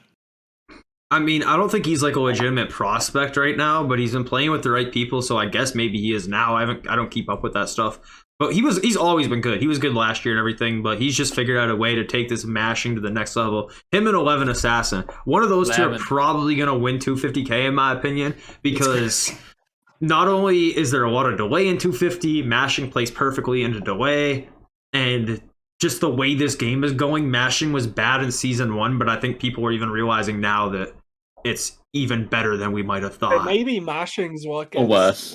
Mashing or worse, whatever way you want to put it. Yeah, whatever way you want to put it. That's what I'm thinking. Mashing gets nuked right before 250. Yeah, mashing's going to be the 250 patch this year. And no one's going to be able to score layups. So suddenly Splash qualifies the best player in the world. I'd be so hype.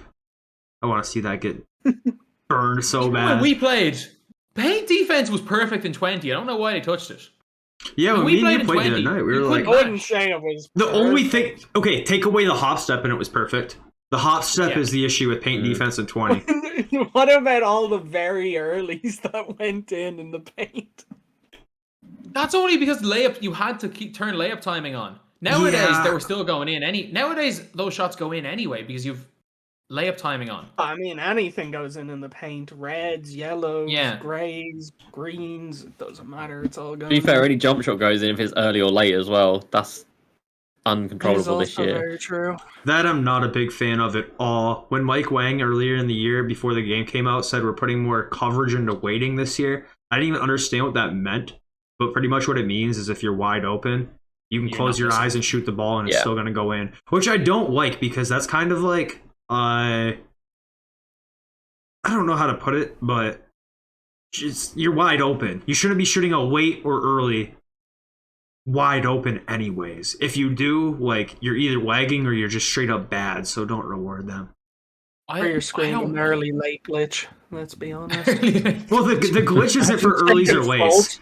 I would rather watch a red go in than an early or late, because at least if they shoot a red, then I know, like, oh, okay, they're just away. They shot a very early. But if I see an early or a late, not a slightly, but just a late or an early straight up go in, that's what triggers me. Yeah.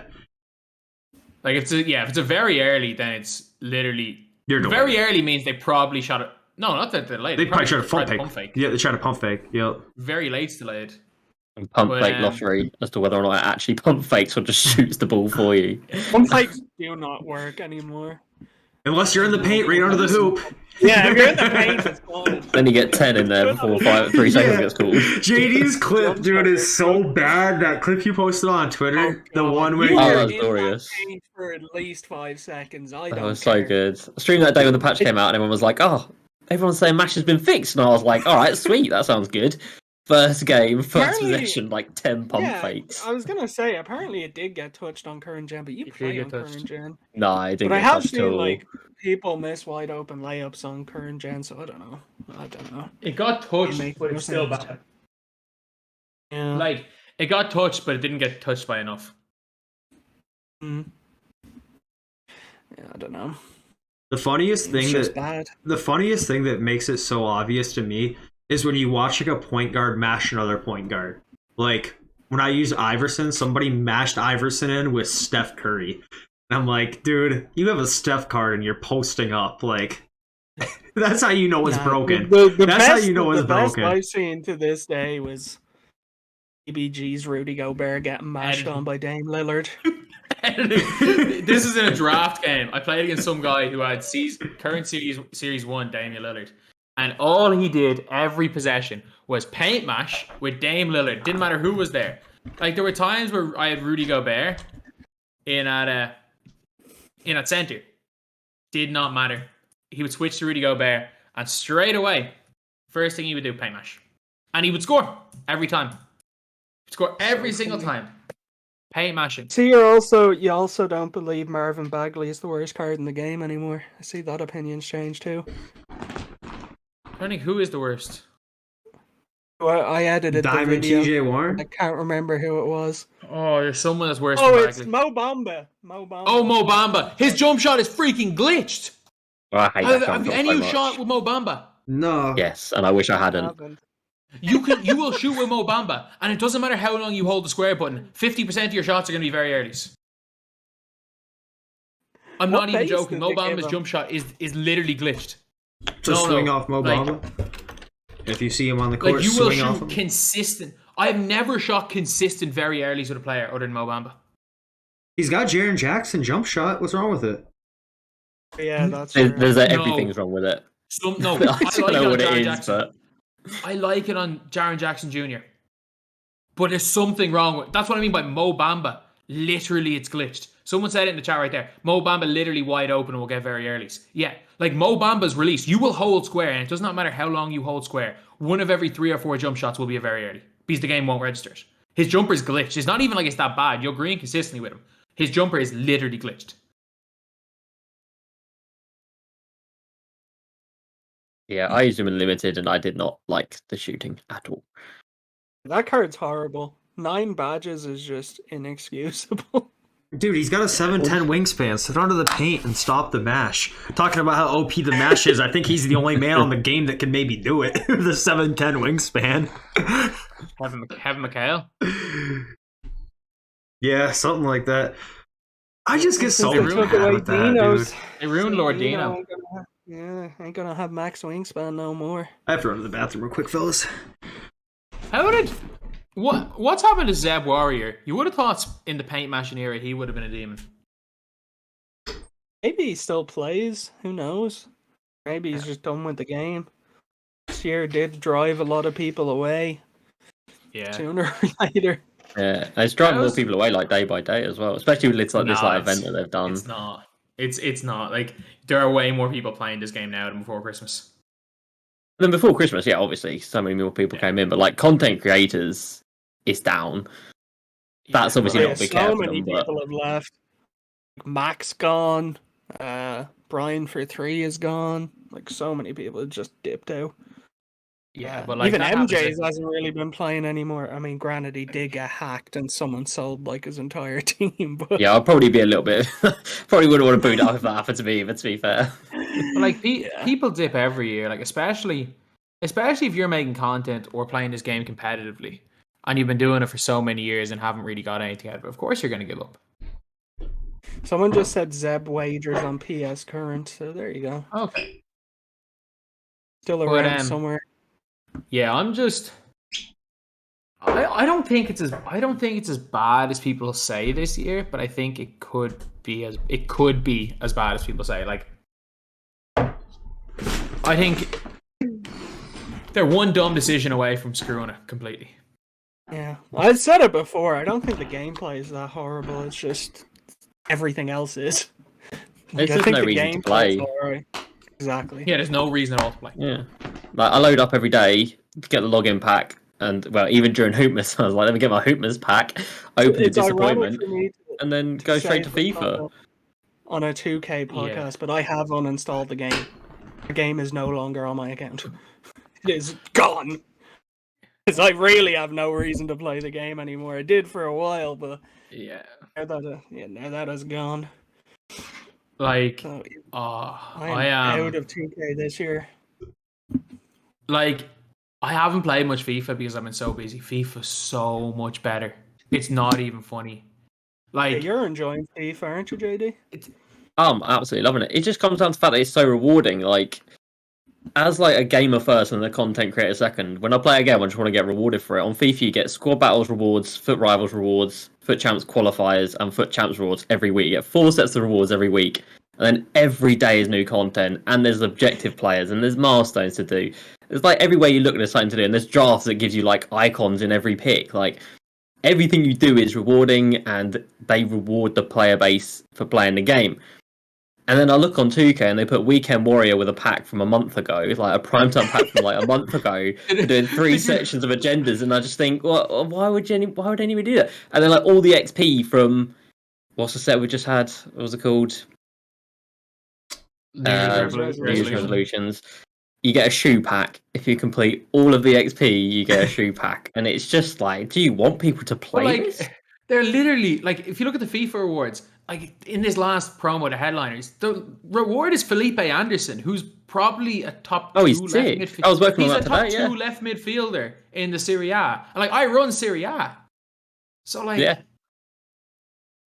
It's not like they give out like the worst card in the promo, which 2K could even do that. Like they could even give out the worst card. At least it would be something. But yeah, I mean, it's been going for a couple of years. I know you've said it as well. It's like the game's alive on a Friday, and then it just dies until the next pack drop. Wasn't it like it was mad when the James Harden thing came out? It looked like 2K were going the right direction. When Daryl Griffith came out, when DeAndre Jordan came out, it looked like 2K were going the right direction. And we haven't seen a lifetime agenda card since season 1. The only player in the entire game who we have had to like complete a set of agendas to get a card, like in FIFA with the objectives where you do a whole bunch of things and get a card. There has been one this entire year, and it was Terry Rozier. One. Yeah. Right.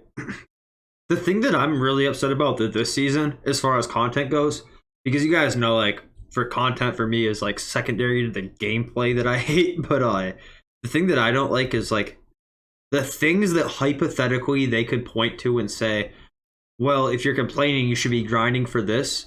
It's Manu Ginobili, who is not even a top 10 shooting guard in the game. Big country Bryant Reeves, who is absolutely awful. Triple threat online is Keith Van Horn. If you manage to see Keith Van Horn on your board, you're probably cussing because you wish it was Paul George, because anybody would rather take 50k MT, which is worth a lot more than Keith Van Horn, but still not much. Like, those are the type of cards, if they want to have an argument to say you have something to do, those are the cards that need to be good. And they're just terrible this season. It's not that you don't have something to do. So, like in FIFA, they have the same system as we have in 2K with the level system, where there's like, where you can get a reward for completing it all. But FIFA have the long-term grind, but every couple of days there's like new objectives, things like that. So we get 2 new objective cards a week. So there's a load of short-term grinds as well as that you have a bunch of things you can do that you can say, okay, I'm going to play the game, and especially with the Division Rivals thing. You can get 2 different rewards. You can play 3 games of Division Rivals, win them, and at the end of the week you have a whole bunch of you have 50k worth of packs to open. So every single day you can say, you know what, I'm just going to play this game for an hour and I'm getting something out of it. Whereas in 2K, you're either saying, over this 6-week period, I'm going to have to play 100 hours, otherwise I'm getting nothing. Or I'm going to have to play every single weekend of this for a random amount of time, otherwise I'm not getting a reward for my team limited.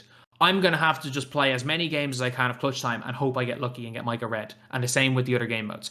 There's only one game mode, and it's My Team Unlimited, where you can actually get a reward for winning the games. And even if you win every single game of My Team Unlimited, it's like it's close to 30 hours of playing. So it's like, I don't see how, like, I'm gonna look at Google Trends, maybe I'm wrong, but the game it's trending upwards. It is it's not in the greatest state compared to other years. It is trending upwards though, which is good. But compared to last year and the year before, especially 20, because 20 was pre-pandemic time in 20. So I'm not even going to talk about 21. It's so far down on 20, and 2K have brought more stuff into the game. It's very obvious why people don't consistently log into their game, but they're not doing anything to change it. Which is why, like, I love the dev team. Like, everyone individually, I know how hard they work, but they haven't done a good job with that. They really haven't. Right. And they've doubled down on it as well. Like, Hoopmas, they've did this little event, put in Embiid, Paul George, and... Look, Orangey. Who's the other one? John Wall as well. And again, they're just double downing on the fact that, like, you play for a chance. You play and you might get a reward. You might just waste your time. And like that's what I've come down to. Like if I play FIFA, I know what I'm doing. I play this amount, I get a reward. If I go on 2K, triple the offline, random draft, random for the draft, and then for the rewards. Through the online clutch time, the exchange is random with the original owner stuff. So like, I'm trying to be a completionist this year. I literally can't even get original owner Mavs cards. You've got to get 20 of them. Yeah, 20 original owner. 20 original I literally Mavs. saw that and wild. I'm like, how It's is ridiculous. anyone? It is impossible without opening a whole bunch of packs. I'm trying to, like, I've looked at accounts where people have essentially completed all the things. But if you've locked in all the sets, you can't send in 20 original owner Mavs cards. So almost everyone who has 20 original owner Mavs cards has locked in about all the Mavs collections. So there's nothing they can do with their cards. They need 20 more on top of the 20 they already have.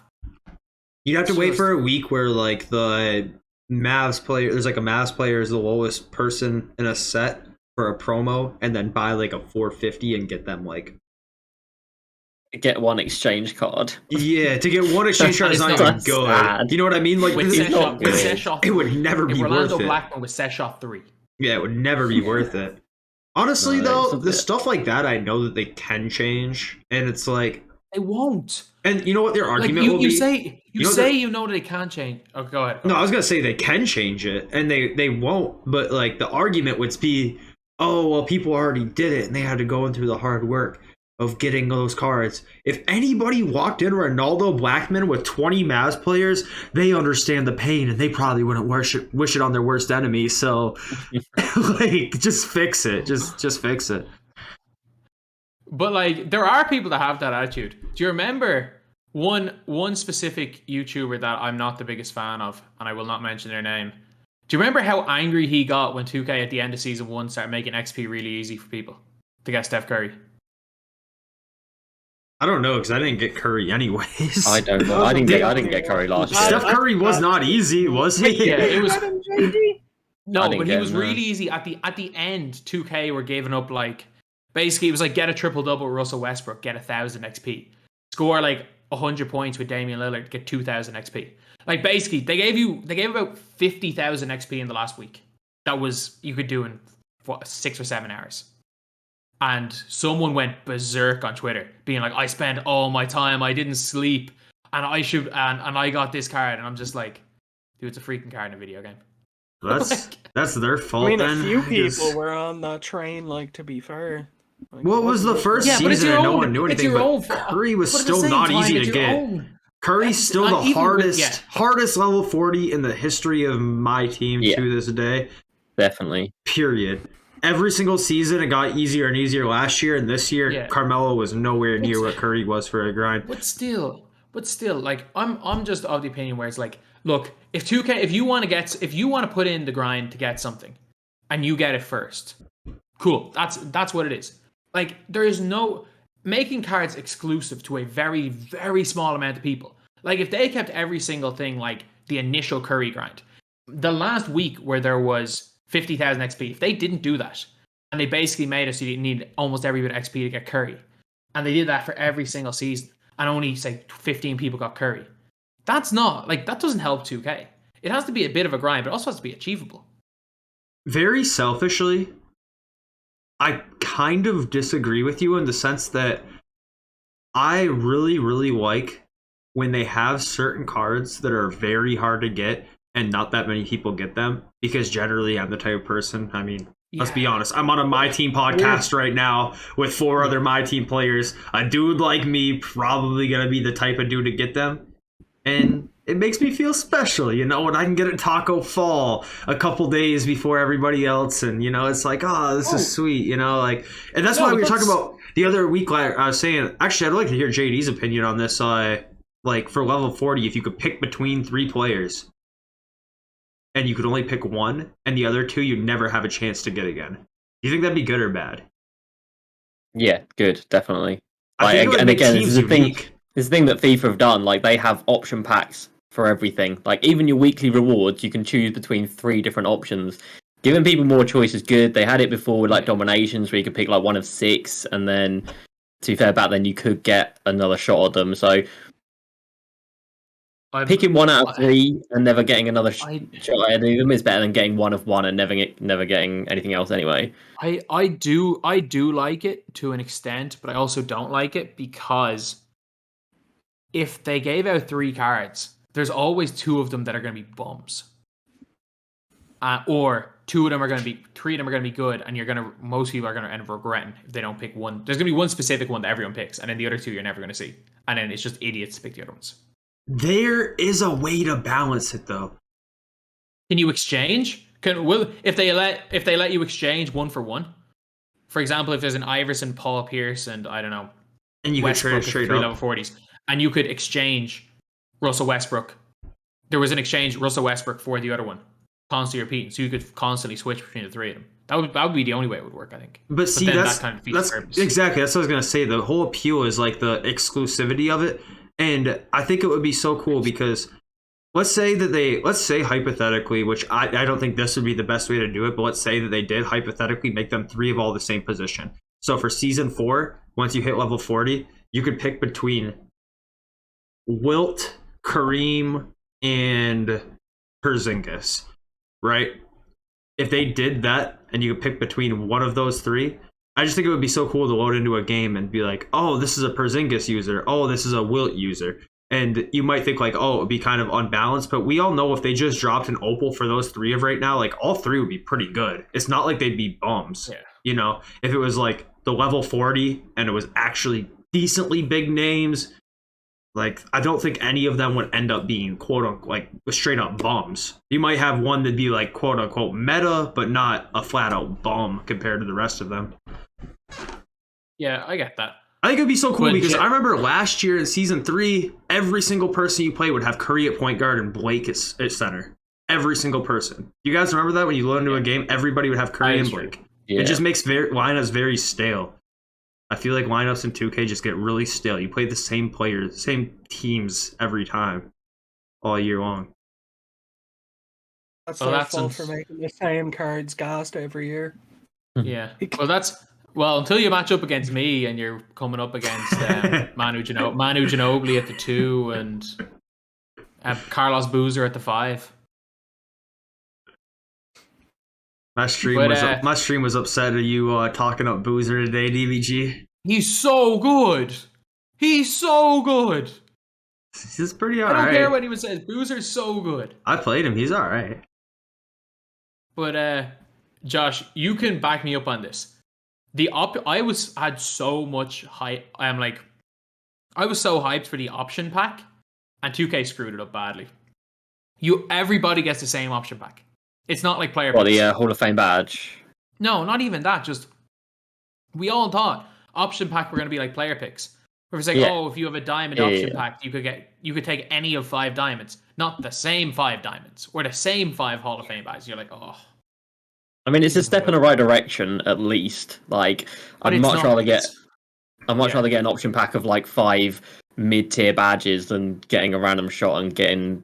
I mean, I've got duplicate clutch shooters and corner specialists, and like, at least it gives you an opportunity to like choose what you want. And I'm with Jacob. I think option packs for level 40, just more like choice for the user for what to get. And then like in terms of like daily content, they just need to like every Friday when there's a promo out, put an amethyst in the exchange, make it not locked behind original owners, put a diamond into the agenda, and then put one of the rubies into like a challenge game. So you play a game, you get a ruby. Like that's all they got to do every week. Yeah. Do it on a Tuesday as well. And then like one thing that somebody in my stream said it, Pony said it, shout out to him. But like with these decade sets, with the NBA 75 stuff, if they'd have just made the 60s is going to make them the least money because like Wilt and Bill Russell are sort of like the biggest names in there. If they made that whole set, which is going to be like 18 players, as like grindable, like a Baron Davis type thing, that would have got the community so engaged. Like, there's only amethysts and diamonds in there right now. There'll probably be like pink diamonds, maybe an opal. That's good. Like, they could like tone down the opal Wilt to not make him like god tier, but the community would still be fine with that. And then again, like sprinkle them in the exchange, challenges, agenda, and it would put more eyes on the rest of the sets as well. Because people would be like, well, I'm getting this set for free because I'm grinding for it. Maybe I'll lock in the 70s and 80s as well and run 2 of these guys side by side.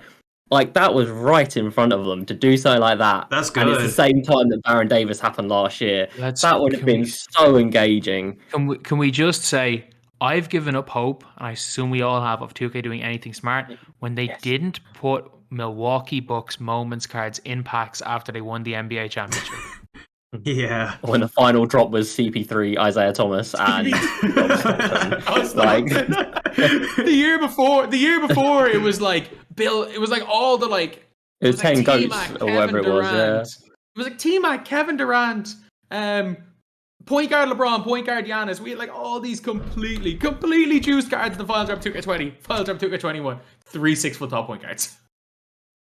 Yeah. Who came out of every pack. No, that's crazy because that was a bad idea. That was such a joke, and the fact that 2K can drop that as a joke is actually even funnier than the joke itself. Because, dude, that's just a horrible business decision in every bit of way. This is the last pack drop you're doing on this game. This is the last little bit of money you're gonna squeeze out of this. Like, why would you do that? Like, why not just drop something that people are gonna spend more money on? Why not? Like, if you just dropped another LeBron, decision. Another Giannis, and job done. Exactly. Like, at that point, nobody would have cared. There were players that like didn't have invincible cards as well. Yeah. Right. Like, they should have just made a ridiculous thing where it was like, screw it, give freaking Yuta Tabuse an invincible card. Give like all these just stupid cards invincible cards. Stage. It's just a way to. I mean, from a business perspective, outside of the fact that for us as the consumer, that's awful to drop those 3 short ass dudes as the players, but from a business decision, it's terrible. It's a terrible business decision. They could have squeezed at least another $1 million out of us as a community. I wonder how much money they lost by doing that. Obviously, you'll never find the numbers because it's hard to calculate how many people decided not to buy packs. But it has to be at least. They lost at least $1 million from that. At least, probably more. And the one thing I'll say is some people say like, oh, agenda cards aren't that big of a deal. And every time I think about that, I think about the fact that right behind me on the wall is an agenda card. Like, there's literally an agenda card behind me on the wall. When we got those Age of Hero sets, those were a big deal. Like, those were a really big deal in the Age of Heroes. Ray Allen, Donovan Mitchell were the two biggest cards in that set. I pulled in my most viewed day up to that point in 2K21 was me going over Donovan Mitchell's stats. Then I went over how to get Donovan Mitchell, and then I played a game with Donovan Mitchell. Like, I got 350,000 views that day from just those 3 videos. Like, all those got like 80,000 views. People care so much about agenda cards. Yeah. And even something like that was like half and half, like half buy the set, half like grind for the set. They could do that for the decades as well. I grinded for all the cards. They were cool. I didn't lock it in. I was never going to. But like, I still enjoyed like thinking that I was part of the set and like the promo and whatever. And it was just grinding for cards. And like I think this is where my like biggest frustration comes from this year is like all we want is things I've already done. I like new things would be cool, but like just do the things you've already done. Like the Age of Heroes, like the clues system that they had with the lock-in for the Opal 22 coach. That was cool. That was something new. Bring that back, and then obviously Baron Davis, bring that back. Like so much. It's just you've done it before. You don't even have to brainstorm. Bring back the old stuff and give us reasons to play the game. Like they did it. I really like what they did on Friday. New Year's resolution was cool. Like they brought it back from 2K20. I think it was cool. I didn't have any problems with it. Yeah, I thought it was fine. But like after opening packs, it was like, well, okay, that's that done. But there's nothing else to do. Like I got 2 streams out of it because I pulled Opal Luka. But if I didn't pull Opal Luka, then I just Evo cards. Like actually, you've been in my streams, Josh. There is very little of playing the game in my streams. I mean, my streams aren't even 2K anymore. They're FIFA for this whole weekend. I've just played FIFA. Tomorrow I'll probably go back to 2K maybe. But then I'll just do Tuesday 2K. Bring back the F1 streams. That's all. What's it like streaming on Facebook? You seem to be doing a lot better on Facebook than most people do when they go to Facebook. Like, you're still pulling in somewhat okay numbers. Yeah, I mean, like it's all right. Like, what was Friday? Throw pizza like 250, something like that. 200, 250. Like, it's good. I love it. I think it's such a like no one can hide behind usernames. No one can hide behind like, oh, I'm just gonna troll on this account. I'm just gonna send this message. Like nobody can do that. And like it's just like the same people that come through every day. It's just like hanging out with friends and like a community. So yeah, it's sick. I love it over there. It's definitely cut down my own watching of Twitch by not streaming on Twitch. Yeah. But yeah, I'm thoroughly enjoying it. It's good fun. And like the FIFA stuff seems to be like finding a different audience as well, because like you can see when you stream like how many people are watching you who are following you and who are not, which I think is quite cool. So like whenever I'm playing a different game, I see like the not following number goes up, so it's reaching a new audience. So yeah, it's good. And I think the FIFA's going to continue because it gives me reason to play the game because they give me things to do. So you seem to be doing okay because like you're still pulling in more than enough numbers that the chat's not like completely dead. No, definitely not. Like, on like Fridays, it's flying. Yeah. I'm honestly just sitting. I've even said it to you. Like I would gladly take a Facebook deal, and I've always said that. Like if Facebook wanted to throw money at me, I'd take it. They never. I am the only person that's never been approached by Facebook. I'm the only person who has actively said that they will take the deal. I will take the money, and they have not approached me. That was your problem. Question about Facebook is, do you know, JD, maybe you're an expert on this since you've been over there for so long now. Definitely not, but go for it. Sometimes, I still have my Facebook or whatever, and it's mostly just people from my hometown that I knew 10 years ago. And I'll scroll through my Facebook feed and see it'll say like Joe Smith, hypothetically, is watching this Warzone stream. And that'll show up on my Facebook, especially if they're chatting. It'll say, Joe Smith, your Facebook friend, is commenting on this Warzone stream. And it'll show up in my feed. Is there a way to make that not happen? Because JD is cool of a guy you are. I don't want the people I knew in high school to get a notification, or not even a notification, just scroll through their feed and see Jacob Anderjack is commenting on JD crossover stream right now. Is there a way? Because like I just like to keep that as far away from my personal life as possible. Is there a way to make that not happen? I didn't even know that did happen. No, I don't know. Like I scroll through my Facebook feed, and obviously, like it now recommends me like Facebook streamers to watch, but I don't think it's ever shown me like your Facebook friend is watching this stream. It just says like, oh, this stream's like recommended for you or whatever. But I don't know. Maybe not. I'm not sure. I've been in your stream plenty of times, Josh, but I will not comment because I had to change my Facebook name because of the amount of people that were adding me on Facebook. And this is in 20. To be fair, maybe people don't have Facebook now. But in like 2017, people still use Facebook. I had to change my name because so many people started adding me on Facebook. So yeah, not fun. That used to happen to me back in the original content creation days of mine in like 2012, because I pretty much did the My Player version of NCAA football, and I used my government name for that player. And those videos were getting more views than I get now by like 4 times. And I was just getting friend requests on Facebook left and right, like all day. I remember I tried to be like discreet, but my PSN name was Michael Curley 96. When that's out there, they can't already be much discreet. Yeah, good job, Mick. Good job.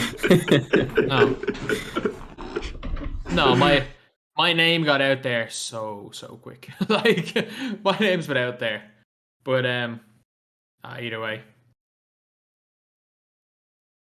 Sure. Wait, am I? I just glitched out of your stream. I glitched out of your stream. You're good on this end. There we go. We can all but yeah, see you. sure, Josh, you've been around long enough to know that like I've been getting abuse since before I had 1,000 subscribers. Back when YouTube actually had a dislike feature, you would get like mass dislikes just for talking, just for like having an accent. I do remember those days. That was like 2k 16, 17 days. 16. Yeah, like that was just like rampant just for like speaking. I was like, yeah, I used to have dislike. I'm not enjoying for that. Yeah. Yeah, I never understood why I had dislike gang. Like I would upload a 2K video in 2K16 and I would have 8 dislikes straight away. A bunch of people spamming dislike gang. I'm like, okay, this is a bit weird. At least they came through consistently, to be fair. Yeah. Yeah. What's your most disliked video? Was there a video got ratioed? I've had more dislikes than likes on plenty. Oh, my most disliked video ever was why Jimmy Butler does not make the Minnesota Timberwolves contenders. That was a B-Ball Daily video, right? Yeah. I've had more dislikes than likes on B-Ball Daily videos. I also said Westbrook, after Westbrook won his MVP, that he just put up a whole bunch of stats, and if Westbrook was ever on a team with good players again, he would either have to stop putting up the stats or he would be a negative on his team. 4 years later, I'm right. Okay, were there any videos you got disliked on that 4 years later you were wrong on? Yeah. I needed to look at B-Ball Daily. Like, there are some that I've been I'm more wrong about stuff that I predict. And like, when you're negative, when you're saying like, oh, Westbrook isn't good, you're going to get more dislikes than likes. That one I would have agreed with. I was the biggest Westbrook hater the year he won his MVP. Luka Doncic is Luka Doncic the best NBA prospect you've seen since LeBron James? That got fairly badly disliked. Completely wrong. Is Lonzo Ball the most underrated player in the 2017 draft? He should be the number 1 pick. That got heavily disliked, and it was incorrect. As good as Lonzo Ball is, he is not better than Jason Tatum. He is not even close to being the most underrated player in that draft class. If anything, he outside of Fultz, he might be the second most overrated player. No, actually, DSJ. DSJ sucks. Dennis Smith Jr. Oh, good gold card though. Gold card, great gold card. Yeah. Great gold card. Okay, yeah. Actually, speaking of that, if you didn't tweet about that, the nobody would have that card if you didn't tweet out about it. Oh, the weekend warm-up challenge thingy. Yeah, when they just took it out without telling anybody. Yeah, that was good. That was good. I mean, those first few weeks, like they listened, they changed things. They were like really on the ball. We had changes for the better. Content was there. Good time. They changed gold contracts to 6 gold players to 60 MT for 5 contracts. Yeah. One thing I wanted... Like, 2K actually changed quite a few things. They changed the 100 eventually. I think 2K realized within day one how ass the 100 was. It was just too... Maybe even before the game, it was too late to fix it. I sent Six-Man Sam an essay about why the 100 was a dumb concept. And it was essentially all reasons summed up with winning and losing no longer matters.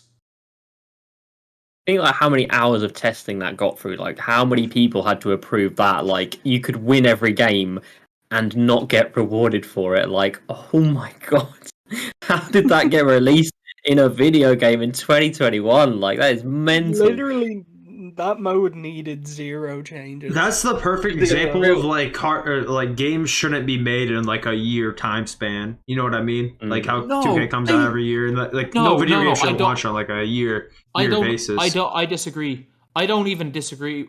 I don't think that's any way relevant because they changed things that didn't need to be fixed. They brought in a game mode that we didn't need in the draft. And no offense to the people that have been saying it for years about the draft. Nobody really plays the draft. There are 2 game modes. There is a weekend game mode and a weekly game mode. They screwed up both of them in 2K21 and they didn't fix them in 2K22. Thankfully, they fixed a tiny bit of Unlimited with Showdown tier and 16 wins, but there's still SBMM is so bad that it's still difficult. Yeah, Unlimited is much better than it was in previous years. I kind of don't mind where it is. Yeah, I don't mind what it is right now, except the rewards stink. The rewards should be... The rewards for Unlimited, they should go back... 12 and 4 is too easy. They should go to 12 and 2. No. It's too easy for some people, right? Allow it. It's too easy for some people. You're saying it's too easy, but like 12 and 2... Like, DBG, you bump into Gary Payton every game you play, don't you? This is true. You bump into Gary Payton every game you play, don't you? Yeah, but if you play 100 games, you should get the card. You also bump into every single game. No. You played all of those 12 and over rewards. If you play 100 games, then you suck. Then you suck. Go buy Marcus Smart. Jacob, you're only playing Gary Payton every game because you're in high bracket SBMM. No, I'm not. I have like a 60-something win percentage. I am not. Win percentage doesn't matter. You run JB close. You can have a 30% win percentage and be in high bracket SPMM, or a 100 or a 90% win percentage and not be in high bracket SPMM. If you struggle against bots and you lose by 100 points to the one comp player you match up against, you're in low bracket SPMM regardless of your record. If you beat 3 bots in a row by 100 points, and then you face off against Splash, Ty, Isaac in 7 consecutive games and lose to them all by 3 points, you are in high bracket SPMM and you're not getting out of it. You might have a 3-10 record, but you're in high bracket SPMM, or you might be 9-1 and still be in low bracket SPMM. SPMM doesn't matter for record. In a game mode where record is everything, you can literally you can get the easiest Gary Payton or Jay Rich run ever by literally just tanking games intentionally. Well, that's the whole point right there, is Jay Rich. At the end of the day, the only point I was trying to get after is that Jay Rich is not good enough. And that's really it. The system is kind of wonky and not good, but the card needs to be better. That's why I said 12-2, because I didn't want to say that the card for Unlimited should be almost as good, if not as good, as the level 40 card if it's going to be 12-4. But Unlimited, at the end of the day, is the flagship mode of MyTEAM. That is the mode where you take your full entire squad and go online and play against somebody else in a full basketball game. That is the game mode that should be rewarded with one of the best cards in the game. And Gary Payton was perfect. And there should be an Opal box alongside it as well. Like right. When it gets to this point in the season, like if I got Jay Rich, I don't know where he'd go on my squad, but like that's not enough of a reward at that point. Like for playing that many games at the high level that you're at, you should be getting a box as well. Like if you complete Showdown tier, you only get a season 1 diamond card. I completed Showdown tier in season 2, and I don't know how I did it. And I did not feel rewarded. People do Showdown for the Hoff badges. It should be like it should be you got 3 of them. It should be 4 Hoff badges, or it should be 2 option packs where you can get Interceptor, Handles for Days, Limitless, like the stuff that you actually want. You won 65 games after you already got the card on the line. They need to give you like the right Hoff badges. If that's what the reward's going to be, if the reward for Showdown is going to be Hoff badges, they got to give you the right Hoff badges. Yeah, I agree. Am I crazy in thinking that? Because do you know that you get the exact same, you get one of like 3 cards every single time from Showdown tier and Pink Diamond tier. There's only like 3 cards you can get. Oh, the series like last season. Yeah, but whatever way it is, like every single person who did all the tiers got Ruby and Landry Fields in their Amethyst reward pack last season. Oh, like the promo card, yeah. Not even promo card. Like no, when in your pack, when you complete like the Amethyst tier, you get an Amethyst box. Yeah. Every single person, I'm pretty sure, got Ruby Landry Fields in that. Like you can only get like 3 players. It's not a random Amethyst. There's only like 3 or 4 players you can get. So like I don't understand like why is it that like great, there's a diamond player pack. Oh no, it's only diamond season 1. Like why can't is it something to do with the coding? That 2K can't just put every diamond player into a random pack? Because it's not like in all of these packs, it's never the case. Like if you're getting a diamond or a pink diamond pack, not every pink diamond is ever going to be in those packs, even in other years. In the guaranteed Galaxy Opal packs, most Galaxy Opals weren't in those packs. Remember those Welcome to My Team packs? Yeah. Most Galaxy Opals weren't in those packs. No, it was like select few that everybody got. Yeah. There was only about 15 to 20. There were hundreds of Galaxy Opals. There was only about 15 to 20 that were in those packs. So like is it something to do with the programming that they can't do it? Or is it laziness? I don't know. Do they not want? Are they scared that if they put every card in the packs, it'll be a repeat of Dynamic Duo packs to get 20, where I gave it reward cards? Like I just don't understand a lot of things with the game, and I wish I had a better insight on the game, because from the outside looking in, it just looks like it's a badly made game. I've always said I would do anything to be a fly on the wall. For me. There's obviously reasons. There's obviously reasons for these types of things. Because again, like we've spoke to the devs, we know some people on the devs team. These guys work their asses off, and like the amount of hours that they put in, and a lot of them play the game enough so that they kind of know there has to be reasons they're making the decisions that they're making. It's just hard from the outside looking in, seeing them consistently make bad decisions and thinking like, how? Yeah, like how did they not give a Evo Steph Curry? Oh, because there was an Opal Steph Curry planned and they thought it was going to hurt their sales. in no way would a ruby to amethyst to diamond Evo Curry made any difference. If anything, it would have brought more people into the game. 100%, because people would have been happy that like 2K gave something for people to actually play, like a free card, and people would have been still like maybe evoing him as a new Curry comes out, and like nobody's going to think there's an open one there, but I've got this diamond one, I'm going to use him. Nobody would do that. If they're going to open packs, they're going to open packs, and if they're happy, they're going to open packs more. So little things like that were just, I mean, they're frustrating. Right, because for me personally, I would never go for another pink diamond Curry, but it would bring more people in the game. But what I will do is use the new Galaxy Opal Curry, because he can actually get quick first step. He can actually get quick chain, the badges that are needed. Because for someone like me, that matters. For the new guy coming into the game, that doesn't matter. The one thing I wanted to mention, though, we kind of, I wanted to say something about this before we got like on a different subject here. But talking about how they were listening to the community at the start of the year. And do you guys remember when like the Khazar was like tweeting at everybody and like actually talking through stuff about gameplay? Yeah. He tweeted, or never mind, he actually said it in a YouTube video. Once they fix no help, he said, "Yeah, and if you're getting alley-ooped to death, I don't want to hear your lips smacking." I'm sorry. Has anybody seen a successful alley-oop on next gen? All year? But like, all I'm gonna say is, if you get alley-oop to death, that's what's gonna happen. If you say no help, you are going to get alley-oop to death. That's basketball. Just like if you say pack the paint, you're gonna give up threes. You can't guard everything. That is basketball. But the most dangerous thing are the freaking corner threes, because your stupid AI won't guard the corners. Like, no, when you say don't complain, you're getting alley-oop to death. We don't want anyone guarding the paint. When we click no help, we want their players just to guard. We don't want their players help. We want to give up the two. If we call no help, we want to give up the two. And he blames 100% of the time on us. Yeah, like if you don't play the game with settings this year, then you are just absolutely screwed. Like if you don't go into your pause, if you don't pause and do like 40 seconds of settings every game, and that's one thing again, like it's such a little thing, but like when I go into FIFA, my muscle memory at the start of a game, I literally did it today. I paused the game before it started. I paused the FIFA game before it started, so I was like, oh, I've got to get my settings in. And then I remembered it's a game that allows you to put your settings in before you go into a game. I don't have to lose a minute of my life for every single game, because you can't preset your settings.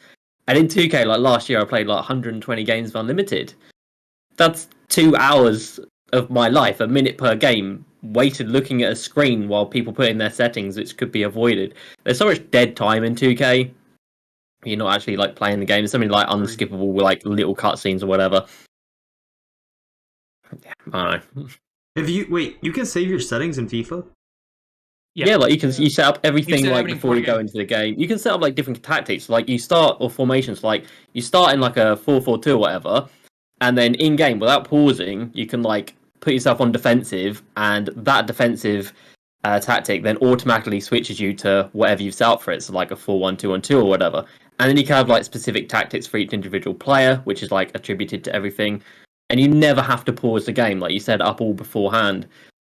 And then, like I said, you go on to 2K and it's like, oh, let's just sit in a menu for a minute. Sit in the pause for a minute before we actually play the game and tip off. That's wild to me. And the thing I'll say, it's such a simple thing. It's already broken the way it is, which is the scary part. Because it'd be one thing if once you did your settings, okay, they work, they're consistent, and things are straight. But for one, you can't keep your plays with your starters and your bench, which is just like literally got to be a miscode. That makes zero sense, right? But they haven't changed. Like that was literally a thing that was added in NBA 2K21. It wasn't in the game before next gen. Why did they? I'm just don't. Yeah, that makes no sense. Oh, here's my experience playing basketball. I only played varsity basketball, so I'm not a pro, so I don't know. But I'll tell you what, our second unit ran the exact same offense that our starters did. I don't know if that's a thing in the NBA. I mean, I know when sometimes you have a superstar on the floor, you might want to run their offense through them. You know, you got a dude like Jokic. That's kind of a unique situation where maybe you do want different plays for your starting unit compared to when maybe you have your bench in and you have somebody else playing center who isn't a playmaker. But I don't know. At the most simple levels of basketball that I've played, the whole team runs the same offense. It's really not that big of a deal. Like, they could have left it the way it was and no one would have been upset, I don't think. Yeah. But, like, there's a the lot of things like scary that, though. There's a lot of things that they changed that you think, like, why have you done that? Yeah. Like, removing plays from, like, triple threat or whatever. Like, why did you do that? Removing the ability to, like, make subs during games, like, on the fly on the D-pad. Yeah. Why did they take that out? Like, a lot of this just comes down to, like, thinking, like, why have you done that? Or it's like it's just confusing. Whatever happened to like, they actually said we want TTO the 100 to be about defense, but then they stopped letting you change defensive settings or switch matchups. Yes. And made winning completely irrelevant. Yeah. Actually, I mean, getting you anywhere. lost me before. You lost me before you even got to that point because it's TTO. It's a 3-on-3 game mode where spacing's at an all-time high. If anything, that's a game mode that should be about offense. Yeah. Yes. But I'm just saying, imagine how good a scenario would be if it was like FIFA, where, you know, when you go into your D-pad where it's like choose freelance or choose your defense. Yeah. Where instead of I don't know, there's an extra tab where you click the right one. It's like choose tactics. Where your defense, you could have no threes. And when you click no threes, it's not what 2K thinks is no threes. You can have a preset that says no threes, where it's like smother, tight, and everything. And then you can have another set being like deny ball. Then another one, leave them out or leave center open. Yep. And you could constantly be changing through like your tactics. So you wouldn't have to pause the menu if you wanted to change your custom tactics. You could change the way you play defense on the fly. Like, that would work so. Yep. That would work so. Like I say, well. it's just it's in another game, so it shows And it's like just not copying hard. FIFA. No, Yeah, it's in exactly. FIFA. It's done. Like, Yeah. And then like the can we exchanges come from SBCs, isn't it? And the draft as well. Although FIFA might not have been the first one to do the draft, but like they haven't managed to implement the exchange in any way, shape, or form that's been good for anybody. It's so bad how redundant it is and how underwhelming it could be. Like, it's meant to be so good. Like, when I first heard exchange was coming into the game, I was so hype. And then it's like I remembered SBCs from like FIFA 18 when I used to play it. And then like now I'm back on FIFA, and every day they drop a couple of SBCs. You get players in there that aren't like literally impossible to get for like most people if you don't open. I don't even know how many packs it would take to get 20 like, original owner Mavericks players. Imagine if they said like you need 20, or you know the way there's like the league SBCs where you need players from a certain team, and you get if you complete the team. Imagine if they said, in order to get, I know, the new Aubameyang that came out today, you need 20 original owner Arsenal players. Yeah. Like, even that would get uproar. so much hate. There would be uproar. Massively. Like, and when I mean hate, there would be like 800,000 view YouTube videos about how bad it was. And 2K have been doing that for years. Yeah. I mean, it's just another like little section of my team that could be great, but it's just like fallen by the wayside. Draft could be great, but you know, I don't want to play. I saw somebody post a screenshot the other day, and they were like, "Oh, check out this amazing draft," and it got like likes from like the developers, and it had like an Opal Curry, and it had like Ruby Series 1 and base cars. I'm like, that's not good. Don't celebrate that. I saw you got one Opal. He got one How Opal. Can they and like he had, that? Yeah, it was like it was like Amethyst Calvin Murphy and like I don't know how else. Well, I mean, the devs where you think Amethyst Calvin Murphy is not the worst card in the game. Yeah, but I mean, I don't know. And then you got to play 4 hours with it, so yeah, draft is like falling, and like the rewards for playing 10 or winning 10 games for this time you put in, it's not worth the rewards you get. Token market, they update it so they can say like stop asking for updates, but they put like one pack in there. I don't know. It all could be great. I will say the incredibly tokens, overpriced pack in there. The tokens will be the most useful that they've ever been and ever will be for the year in about 2 weeks, because last year in season 4, that's when we got Rick Barry, Gary Payton, and Bill Russell, and that was the most relevance that tokens have ever been on the game last year. So I'm sure in season 4 they'll probably give us 4 decent opals, and or 3. I'm getting 2 of them, so I don't care. Yeah, they'll probably they'll be decent, and then after that it won't be relevant again throughout the rest of the year. Last year, I guess Pistol Pete was good on one gen. On he was one gen. garbage on the other. Well, I mean, that's why I was going to say good, because he was literally the best player in the game on next gen and on current gen. You wouldn't want to redeem him, you know? So that situation was what it was. We won't have that situation again this year, but like, can we? I just really want to say at one point we were talking about Sim Nation. Am I the only one who laughs at so many times when people that claim to be #Sim Nation literally just cheese the game by running the same flare plays over and over and over again, say they're saying playing sim basketball, and they're running the same play over and over again that glitches the AI defense? Well, I'll happily say this on a podcast that gets 5,000 plus views a week. I will wager any Sim Nation member for any amount less than $1,000. Not named RCA. Not named RCA. That's where I was going with it. Unless your name is RCA, I'll wager you for any amount, $1,000 or less, if you're Sim Nation. And I'm not even good this year. This is an open challenge. My Twitter DMs are open. I'll accept any of them. If you are quote unquote Sim Nation and you're literally going to run, if you're going to sit there and run plays, you can't just say, oh, I'm Sim Nation. My name's Definitive. Let's wager. My name is Isaac. Let's wager. Like, we're not doing that. But if you're legitimately going to come in the game and run plays the entire time, I'm not even good. We can wager $1,000 or less. Like, the reason why RCA is so dangerous. And did you watch RCA's 250 run? He didn't run a single play. He just full court pressed and played like Ty. Like, RCA had everybody with Hoff Inceptor, didn't he? Yeah, like RCA is so dangerous because he can cheese, he can mash, he can 3-hunt, he can play lanes, and at the same time, he has like 5 different playbooks that he knows, so that in specific situations, he can run a play that he can guarantee that he can get a score on. He's so good because he does everything. He's got an unbeatable Jacob freelance because I've played him a dozen times and he runs the same freelance with 0 plays every time he plays me. It's one freelance where 2 centers are at the top and it makes whatever I'm trying to do on defense not work at all. And he does it every time we've played. We've played a dozen times plus. He hasn't ran a play once. Yeah. Maybe once. Okay, I'm gassing it, but like hardly at all. You know, he just runs the same thing. But that's the thing. That's the way real basketball is. Like, when teams run quick hitter plays, they run them occasionally to get a quick score. Like, Curry's not coming off 5 pin down screens every single possession. Like, they will run freelances, they'll run stuff. But like, there's a lot of like quick hitter plays that they will run occasionally. Teams in real life do not run. And maybe these #Sim Nation guys have never played the sport of basketball.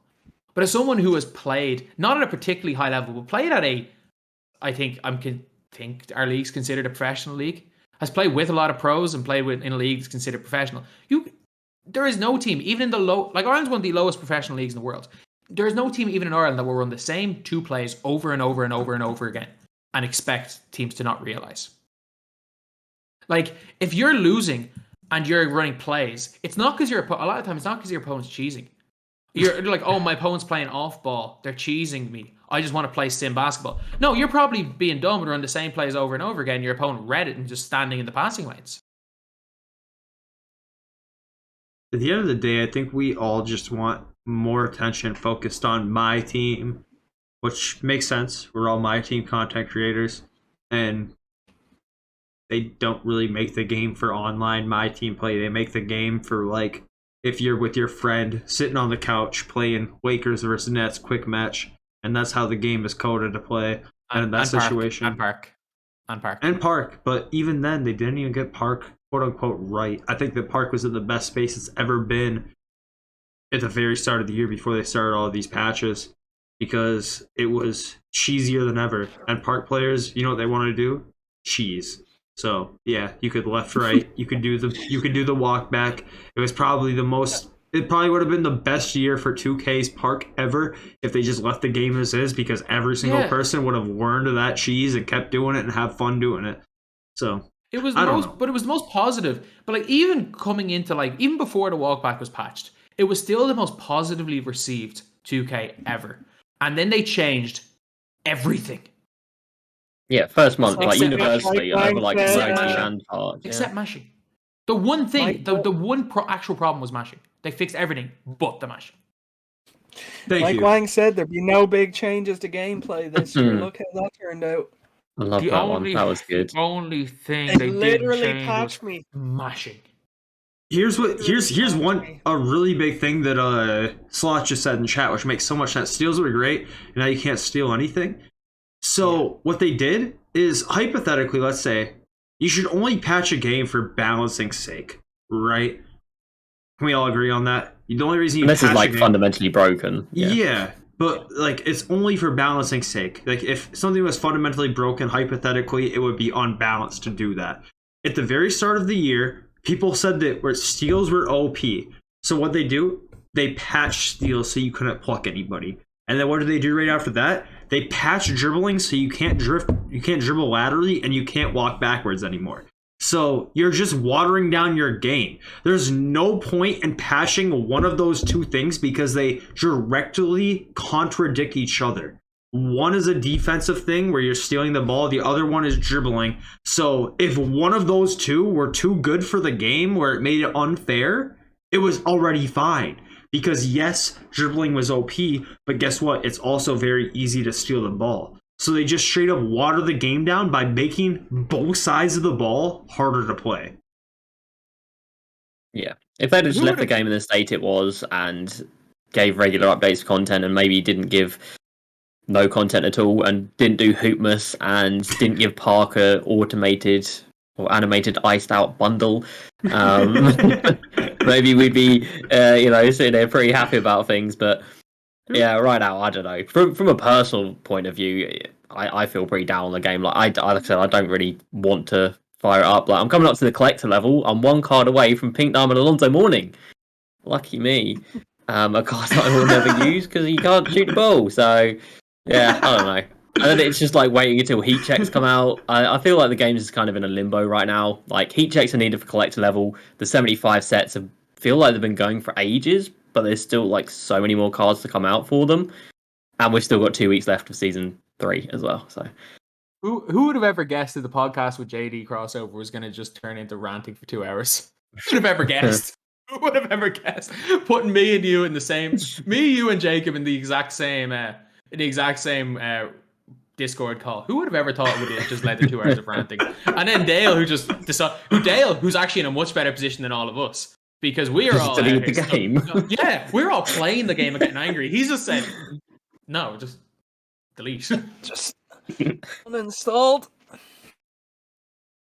Yeah, well, it's been a fun podcast, fellas. I feel like we all maybe had a little something we needed to get off our chest. It was a blast. I can guarantee you, I get an angry message because of that mini rant about the Tsar, which is not making the YouTube video.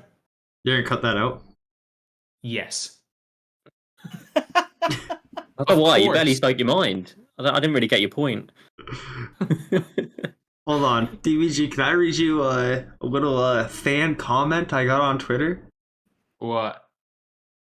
I tweeted out the podcast, and dude says, "Yeah, it would be nice if DPG got off the game and did as good a job as you in these podcasts, Jacob. Imagine if JD started playing FIFA halfway through." Drop the mic. So what was it? Wait, where's the comments? I tweeted this shit. I tweeted this shit. There's like some grammatical errors in there, so you might have a hard time making it out. But let's see. Oh, I didn't see it. Oh, I've obviously blocked who said it. I've obviously blocked whoever it is. I can't see the reply. Can you screenshot and send it to the group chat? Yeah. Yeah, that's just an unfortunate one. Whoever it is, I've blocked, so I can't see it. I can't see the reply, unfortunately. I've either blocked them or muted them. And I've muted so many people, it's not even funny. Are you bad for blocking people? Are any of you guys bad for blocking people on Twitter? I've never blocked any, but yes. I've muted a few people on Twitter. I kind of took your advice on it a little bit. There was one person who actually really got under my skin kind of recently. It was when the patch happened. He told me to learn a move, and it just made me so mad. Because, like, people actually know who this guy is, and he's, like, not well-known in the community, but decently well-known in the community. But it was just so clear that he's never watched one of my streams or ever seen me play, ever.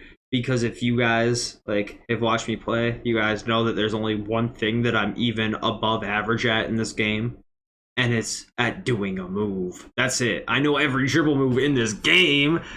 I can't time my shots well. I can't play defense well. I can't find the open man well. But the one thing I can do is move. And dude said after the patch, I need to just learn a move. And I just got mad because that's the one thing I can do.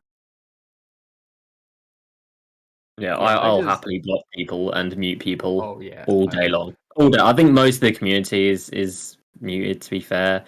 Like most of the community. I will openly say I've muted like 80% of my team community. Yeah, I've blocked quite a few of those. Like if you go on a rampage on a different website about me and it gets sent to me, you're getting blocked on Twitter.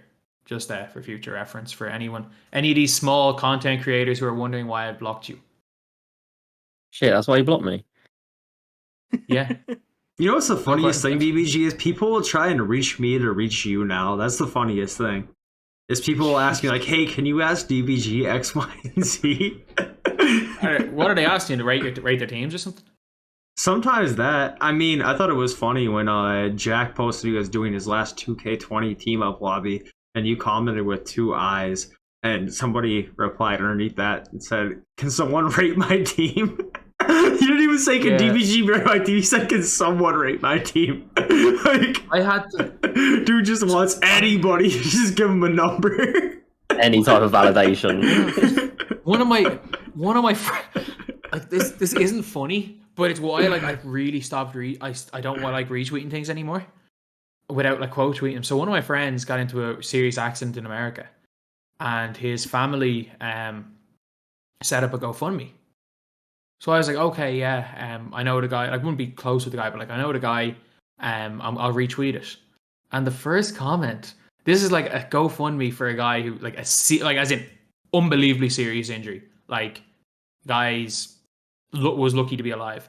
And the first reply was somebody replying to that with a picture of their 2K21 team saying, rate my team. Can't avoid it, man. You can't avoid it. I have never been so embarrassed in my life. I had to apologize to his mom. Is DBG, was the team good? I apologized to his mom. What?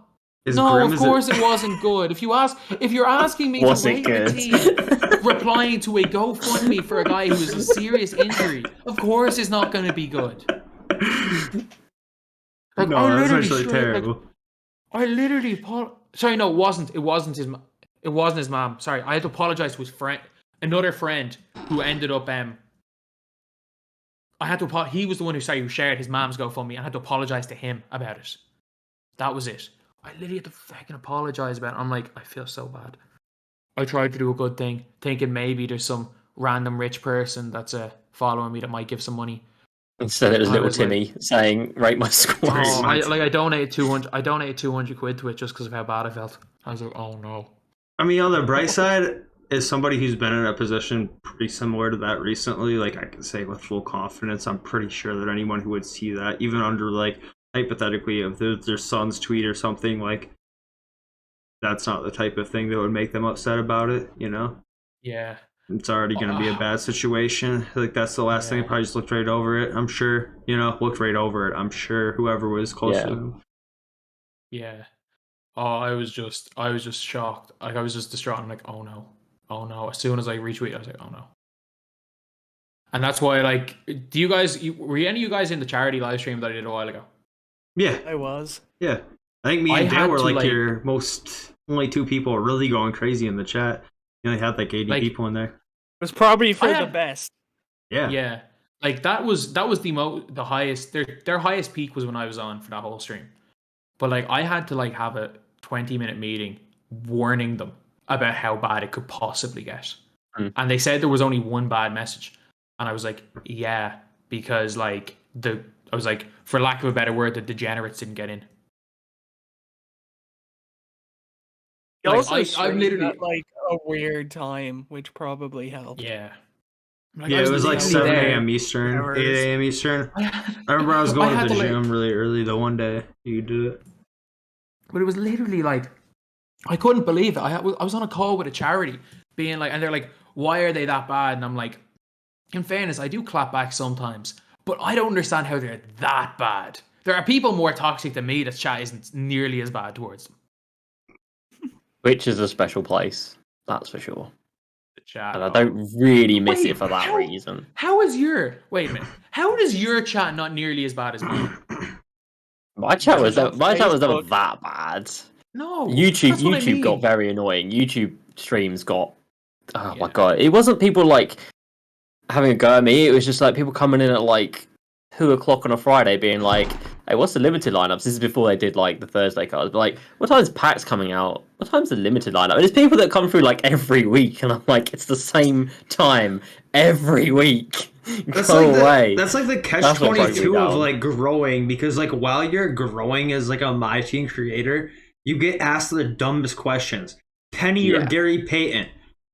Dude, that's something I was asked today. Whoever asked it, I'm sorry if it was you. But, like, dude, give me a break.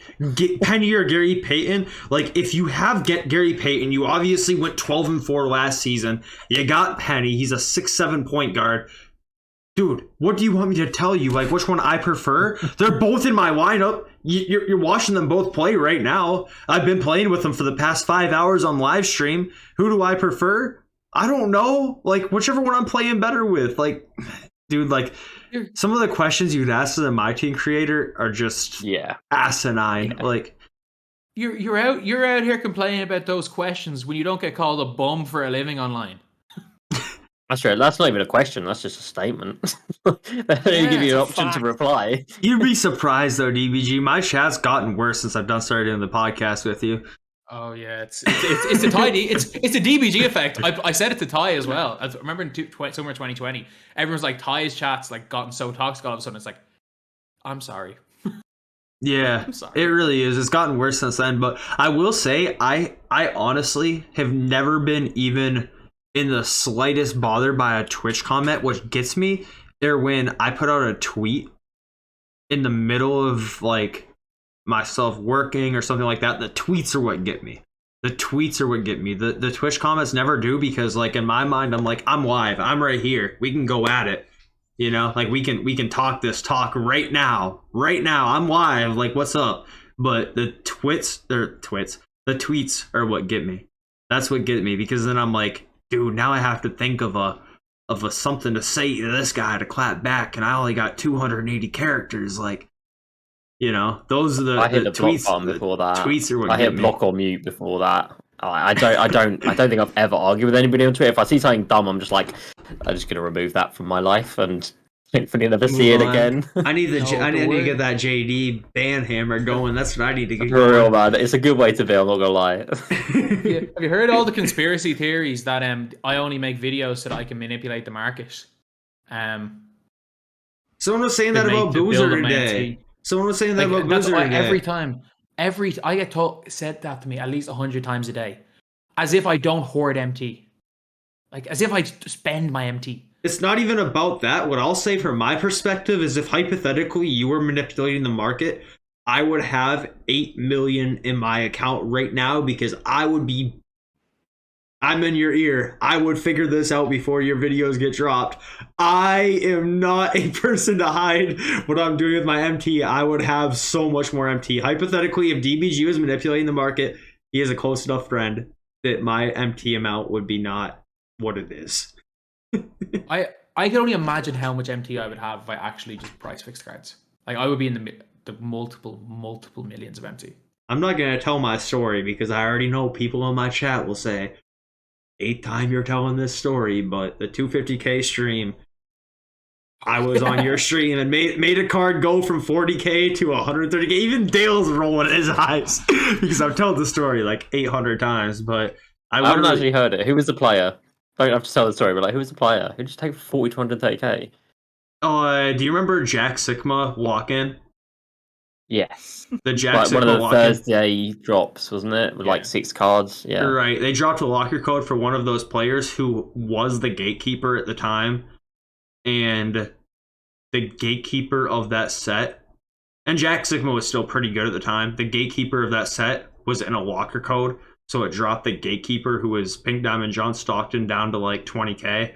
So the set was like originally 200, 300k to lock in, and they dropped the locker code for the gatekeeper. So essentially, I made awareness of that, and then a new gatekeeper who wasn't in the locker code became after that. But it happened literally like that.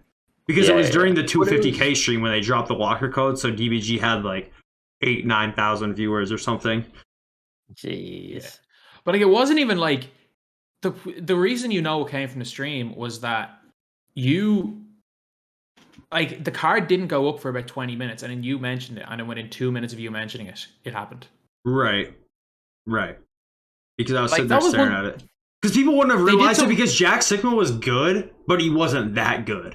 Jack Sikma was like one of my guys who was like definitely playable, definitely one of the best stretch centers, but he wasn't so good that like a million eyes were on it. It was better than like the 50k or 60k that he was locking in for. Right. So somebody had to go up in price. Right.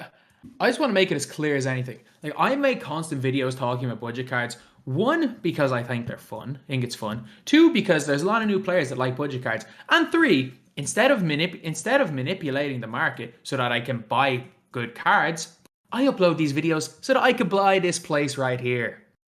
Talk to him. Honestly, though, DBG, do you remember the pump and dump I did earlier in this year? Yeah, that failed miserably, didn't it? Yeah, it failed pretty miserably.